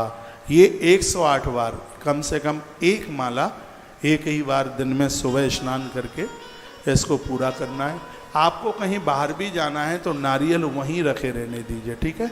कटोरी में जो भी आपने जो जल या दूध रखा है, जबकि बाद में पति पत्नी दोनों हैं तो आधा आधा पी लीजिए, और पत्नी अकेली है तो वो उसको वो पूरा पी ले। ऋतुकाल में नारी जप नहीं कर सकती तो उस समय उस नियम को या तो उसकी सास पूरा करे, या उसकी माँ पूरा करे, या उसकी ननद पूरा करे, या उसका पति पूरा करे। वो नियम टूटना नहीं चाहिए। यदि मेरे बताए गए इन बातों को आपने फॉलो कर लिया है, इसको आपने स्वीकार कर लिया है, तो भगवान की कृपा से वंश वृद्धि बढ़ जाएगी। इतना बड़ा ये प्रभाव है, भगवान की कृपा है, तो यह आप कर लीजिएगा। मैं व्यासपीठ से जोड़ों के दर्द की दवाई, चोटी से लेके तलवे तक का कोई भी दर्द है, प्रमाण के साथ में ख़त्म हो रहा है। लोगों को इतना बड़ा उसका बेनिफिट, इतना बड़ा लाभ उन्हें हो रहा है। लेकिन इसमें शर्त यही है, इसमें खटाई, वो बाज़ार में जो आमचूर आता है सत्यानाश कर देगा ये बिल्कुल। तो खटाई कम खाइए, बिल्कुल भी ना के बराबर लीजिएगा। तो लोग कहते हैं टमाटर 150 रुपया किलो हो गया है, ना खाओ तो क्या आफत आ रही है। अपने आप जब सस्ता हो जाएगा तब ज़्यादा खा लेना, फिर उतने दिनों के लिए हाँ एब्सेंट कर लो। ऐसी कौन सी आफत आ रही है 150 रुपया। कोई कहता प्याज इतनी हो गई, मत खाओ भाई, प्याज इतनी महंगी हो गई है, उतने दिनों के लिए छोड़ दो उसको। तो इस दवाई में आपको चाय छोड़नी पड़ेगी 100%। चाय छोड़ दी और खटाई छोड़ दी तो तत्काल फ़ायदा करती है। ये लेनी कैसे है, यहाँ से मैं दूंगा। 2 गिलास पानी चूल्हे पर रखिए, जब वो खौल करके जल करके 1 गिलास रह जावे तब उसमें से आधा चम्मच जो पाउडर बना के दिया जाएगा उसको डाल दीजिएगा। थोड़ा सा वो खौल जाएगा, उतार लीजिएगा, फिर उसको घूंट घूंट करके चाय की तरह सुबह खाली पेट पी लीजिएगा। चाय नहीं, चाय की तरह, हाँ, उसको घूंट घूंट करके पी लीजिए और उसके 1 घंटे बाद तक कुछ खाइए मत। ऐसे ही रात्रि को सोते समय इसको ले करके फिर उसके बाद कुछ मत लीजिए। 4 दिन में ही आप देखेंगे। हमारे गुरुकुल में एक बालक, अभी कार्तिक महीने की बात है, उसकी माँ बिल्कुल बेड पर लग गई थी, शरीर उठ गया था बिल्कुल भी। तो उसने कहा अपने पापा को, पापा महाराज जी कुछ दवाई देते हैं, मम्मी को ले जाओ ना। तो वो 1 पोड़िया लेके, मुझे तो पता ही नहीं था, नहीं ज़्यादा दे देता। और वो बच्चा बता रहा था कि मम्मी ने 5-7 दिन ली, फिर तो वो लेती रही। जो बिल्कुल बेड पकड़ गई थी आज 4 मंजिल ऊपर चढ़ जाती है। ऐसे बहुत प्रमाण है, एक नहीं, ऐसे बहुत तत्काल फायदा। डायबिटीज की दवाई एलोपैथिक में नहीं है जड़ से ख़त्म करने के लिए। 400 डायबिटीज लोगों की 85 रह गई है, 85, 88, 90, वो भी एक दवाई बनाई है। इसमें सुबह खाली पेट आधी चम्मच लेके फंकी लगानी है, ऊपर से गर्म पानी पीना है, थोड़ी देर कुछ भी नहीं लेना। ऐसे रात्रि को सोते समय आधी चम्मच की फंकी लगा लो और ऊपर से गर्म पानी पी लो। इसमें परहेज है, आलू छोड़ना पड़ेगा, चावल छोड़ना पड़ेगा। गेहूं की रोटी में तुम्हें ज्वार या चना या मक्का कुछ डाल के लेना पड़ेगा। ये सीधा ये गेहूं है, ये डायबिटीज को बढ़ाता है। भिंडी डायबिटीज बढ़ाती है, उड़द की दाल डायबिटीज बढ़ाती है, पपीता बहुत ज़्यादा डायबिटीज बढ़ाता है, चीकू तो ये समझ लो कि श्राप है इस बीमारी वाले लोगों के लिए। चीकू नहीं खाना है। फलों में ये जामुन फ़ायदा करती है, इसमें अमरूद फ़ायदा करता है, इसमें करेला का रस तो बहुत ही फ़ायदा करता है, इसमें ये फल फ़ायदेमंद हैं, इनको आप लीजिएगा। तो ये और तुम्हें मिठाई 100% छोड़ देना है। और मैं आपको एक बात निवेदन करूँगा, 1000 बीमारियों को जन्म देने वाला मधुमेह है। इस कोरोना काल में एक रिसर्च रिपोर्ट आई है, उन्हीं लोगों की मृत्यु ज़्यादा हुई है जिनको डायबिटीज बहुत ज़्यादा थी, वो दुनिया छोड़ करके चले गए। मैं निवेदन करूंगा, ये बीमारी बहुत खतरनाक है और इसको मिटाने के लिए बहुत सरल भी है। ब्लड प्रेशर को इतना जल्दी आप कंट्रोल में नहीं कर सकते, पैरालाइसिस को इतना जल्दी कंट्रोल में नहीं कर सकते। जितनी भी बीमारियां हैं उन सभी बीमारियों में शीघ्र कंट्रोल में आने वाली कोई बीमारी है तो मधुमेह है, वो डायबिटीज है। तत्काल 2 घंटे में असर आ जाता है इसमें। वो असर मैं आपको बता रहा हूँ कैसे आ जाएगा। आधा घंटा सुबह शाम घूमिए, मीठा बिल्कुल बंद कर दीजिएगा और सुबह रात्रि को मेथी पानी में उबाल करके पियो मत, उसको रख दो, तांबे के पात्र में रख दो। सुबह हल्का कुनकुना करके पानी को पी लो और दानों को चबा लो और आधा घंटा सुबह आधा घंटा शाम को घूमो और 2 ही दिन में इसका असर आप देख लीजिएगा। कैसे ऐसे उतर करके आती है जैसे चढ़ी हुई नदी उतरती हुई चली जाती है, उतरती भी ऐसे ही है। बीमारी भयंकर है तो इसमें कंट्रोल भी इसके ऊपर बहुत जल्दी हो जाता है। आप जा रहे हैं तो आरती करा दें, फिर हमें लाभ करा ही देते हैं। लेकिन कुछ औपचारिक सूचनाएं, आज जिन लोगों ने गौ अक्षयवृत्ति सेवा में या और सेवा में सहयोग किया, दोनों हाथ उठा करके तालियां बजाई। कार्ड लेके आए हो क्या? मैंने कार्ड मंगाया था। मुझे गौ अक्षयवृत्ति सेवा का कार्ड है यहाँ किसी के पास? किन्हीं को मिला हो कार्ड? जिन्होंने पहले सहयोग किया है गौ अक्षयवृत्ति का कार्ड उन्हें अभी तक नहीं मिला है, हाँ आप दे दीजिए। तो बाहर कार्यालय लगा हुआ है, गौ अक्षयवृत्ति का कार्ड सबके पास होना चाहिए। मैं आपको बता दूं इस कार्ड की महिमा। जब भी आप आश्रम में आते हैं, किसी को जगह मिले या ना मिले, लेकिन गौ अक्षयवृत्ति वाले मेंबर के लिए जगह होगी रहने के लिए। आप कुंभ के समय पर आते हैं तब भी ये कार्ड आपके काम आएगा। जब भी आप प्रवेश करते हैं, गाड़ियां अंदर एंट्री नहीं हो पाती और आप ये कार्ड दिखाते हैं, इसकी बड़ी वैल्यू है। कुंभ के समय पर जब ये आश्रम बन के तैयार हो जाएगा तब ये कार्ड आपके काम आएगा। और आज भी आश्रम में इतने फंक्शन कार्यक्रम होते हैं जिसमें एक सहयोग राशि सुनिश्चित की जाती है। जैसे एक कार्यक्रम होता है ब्रज 84 कोस यात्रा का, उसमें हम लोगों से सहयोग लेते हैं क्योंकि गाड़ियाँ चलती हैं, होटल का किराया होता है, भंडारा सब कुछ होता है। लेकिन जिनके पास में कार्ड होता है उनके पास सहयोग राशि में 2 से 3 हज़ार रुपये का डिस्काउंट होता है एक ही कार्यक्रम में। तो ऐसे साल में 4 कार्यक्रम होते हैं। तो जो 21 माताओं, तुम्हें मेरी सौगंध है, यदि आप ना बैठ जाएं तो बैठ जाइए, 5 मिनट बैठ जाइए, और नहीं बैठोगे तो नीचे उतर के तुम्हारे पाम छूना शुरू कर दूंगा तो तुम्हें अपराध लग जाएगा। बैठ जाइए पहले। तो इस कार्ड की बहुत बड़ी महिमा है, इसको अपने पास संभाल के रखिए। जब भी आप आयोजनों में आते हैं तो ये कार्ड वाले लोग, यहाँ तो बहुत छोटी जगह है, लेकिन गौ अक्षयवृत्ति सेवा वाले लोग हैं, उनके लिए अलग से पंडाल में कैंपस बनाया जाता है। उन्हें आरती के लिए मौका मिलता है, उन्हें एक व्यवस्थित जगह पर बिठाया जाता है, क्योंकि बहुत बड़े आयोजन होते हैं। 50 हज़ार लोग पंडाल में बैठते हैं। वो कार्ड लेकर के आते हैं, हमारे वॉलेंटियर बाहर खड़े रहते हैं, उनको आदर पूर्वक आगे लेके आया जाता है और वो उस पोर्शन में बैठे हुए होते हैं जिसमें गौ अक्षयवृत्ति वाले मेंबर। ये गौ अक्षयवृत्ति मेंबर का कार्ड ये पैसों से नहीं है, पैसा तो बहुतों के पास है, ये उनको ही सौभाग्य है गौ माता जिन्हें अपने परिवार से मिलाना चाहती है। मैं निवेदन करूंगा, ईश्वर ने आपको दिया 21 हज़ार रुपये का सहयोग, 1.25 सेर भूसा सैकड़ों वर्षों तक गौ माता के पेट में रोज जाता रहेगा, एक भी दिन की एब्सेंट नहीं होगी। और सुनिए, आज मैंने आपको बोला है ना कि 1 महीने में 2 दिन यज्ञ, अमावस्या और पूर्णमासी। गौतीर्थ तुलसी तपोवन गौशाला में एक बहुत बड़ा यज्ञ मंडप बनने के लिए जा रहा है। गौ अक्षय व्रती वाले मेंबरों के लिए हर महीने 2 दिन यज्ञ होगा, पूर्णमासी के दिन और अमावस्या वाले दिन। जो गौशाला में घी बनता है बाजार में 2000 रुपया किलो भी नहीं आएगा, इस तरीके से बनता है। और उस घी के द्वारा और यज्ञ करने का यह सौभाग्य, अरे पुरखे नाचेंगे, ईश्वर ने आपको दिया। हाँ, बड़े बड़े व्यापारी लोग बैठे हुए हैं, मेरी सूचना आपके पास तक पहुंच रही है, आप गौ माता के परिवार से जुड़िए। पहली सूचना यह रही। दूसरी सूचना यह है कि किसी को प्राण दान देना, इससे बड़ा पुण्य क्या होगा। आज वृंदावन की धरती पर इतना बड़ा कैंसर हॉस्पिटल एक सेवा के ही पर्पज से बनने के लिए जा रहा है, और आज कैंसर ऐसा पनप रहा है, इस जगह पर जो लोग पहुंचेंगे गौ माता की कृपा से वो ठीक होकर के ही लौटेंगे, उसका पुण्य आपके खाते में होगा। तो इसके आप मेंबर बन जाइए। 1.25 लाख रुपए की सहयोग राशि मम्मी पापा के नाम से, माता पिता के नाम से, दादा दादी के नाम से, अरे वहाँ उनका नाम लिखा हुआ होगा। इसमें हमने 3 प्रकार के मेंबर बनाए हैं। एक है 1,25,000 रुपया वाला, दूसरा है 5,51,000 रुपये का, और तीसरा है 11,01,000 रुपये का।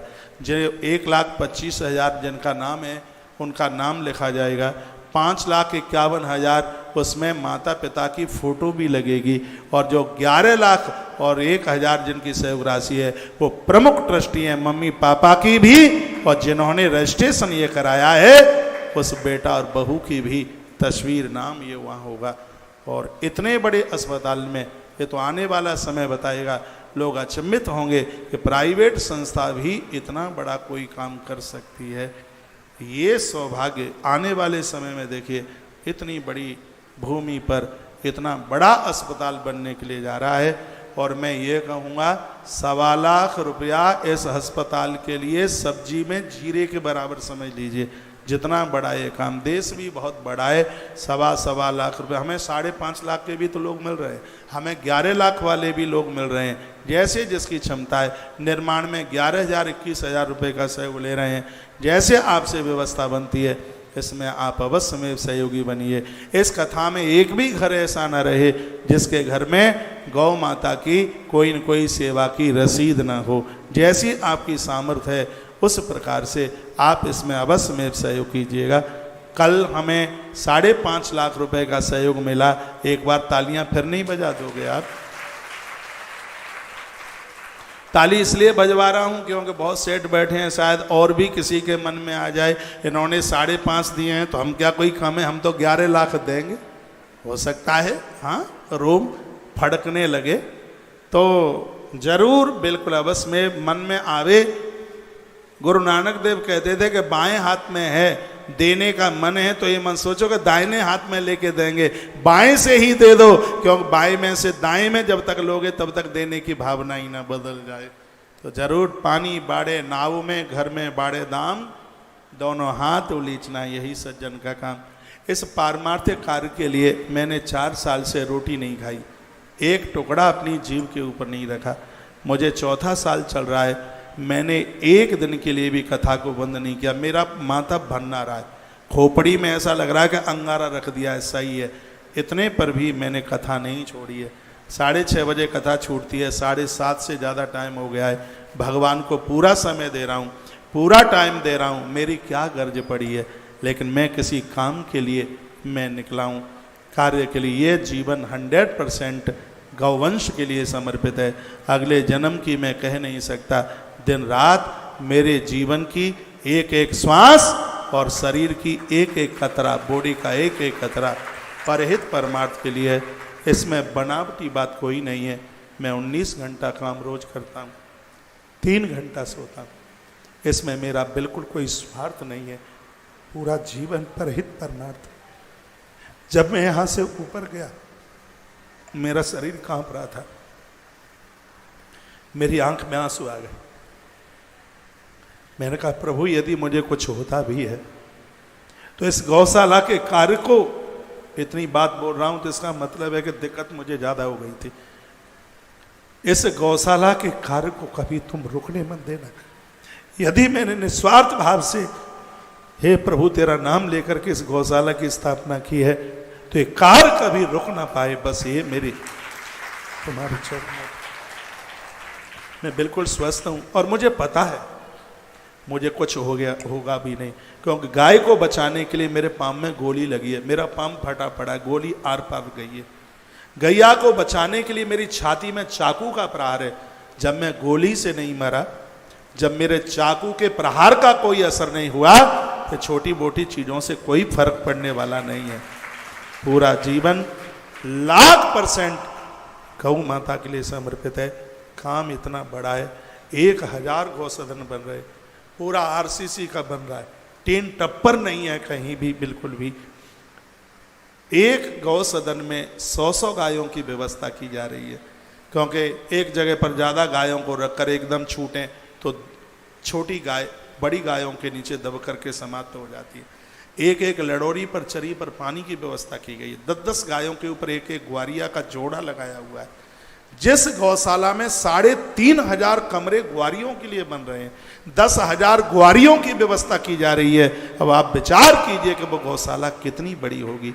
और ये शव आप सभी भक्तों के ऊपर ही 10,000 ग्वारियों की व्यवस्था की जा रही है। इस गौशाला में 3500 कमरे बन रहे हैं ग्वारियों के लिए। अब आप विचार करें ये गौलोक कितना बड़ा होगा। और मैं भगवान महादेव की व्यासपीठ से बोल रहा हूँ, आपका दिया गया 1-1 रुपए का सहयोग आपको अनंत गुना फल देगा, क्योंकि 100% परहित परमार्थ के कार्य में जा रहा है। मैं अपनी बहनों को, माताओं को बोलूँगा, अपने अपने घर अपने बेटे को और अपने पति को जाके बोलना, कह देना 3 साल तक आप हमें साड़ी मत देना, कपड़ा मत ला के देना, हम तुमसे नहीं मांगेंगे। महाराज वृंदावन से आया है, उनकी गौशाला के लिए गौ अक्षय व्रती के मेंबर बन जाइए। गौ माता के लिए एक छत दे दीजिए। मुझे 29वां साल कथा करते हुए चल रहा है। 1 लाख गायों के लिए व्यवस्था कर रहे हैं, तो क्या मैंने 1 लाख परिवार ऐसे नहीं बनाए होंगे जो एक गौ माता के लिए 7,000 रुपए का सहयोग करके एक एक छत दे दे? इसी से काम हो जाएगा, बहुत बढ़िया हो जाएगा। एक छत अपने पूर्वजों के लिए, एक छत स्वयं के लिए, एक छत अपने बच्चों के लिए। 3 गायों के लिए छत देने का खर्चा कितना है? 21,000 रुपया। 11 गायों के लिए छत देने का, पूरी आरसीसी की लेंटर छत है, उसमें कोई चद्दर नहीं है। चद्दर की लाइफ 12 साल होती है, ज़्यादा से ज़्यादा गल जाती है। चद्दर में ठंड भी लगती है, उसमें गर्मी भी बहुत ज़्यादा लगती है, इसलिए पूरा आरसीसी का 6 इंची मोटी छत डल रही है। और दुनिया की पहली गौशाला होगी जिसके नीचे से लेकर के 3 मंजिल तक गायें, 3 मंजिल की गौशाला बन रही है। जो जमीन बचेगी उसमें गौ माता के लिए चारा उगाएंगे।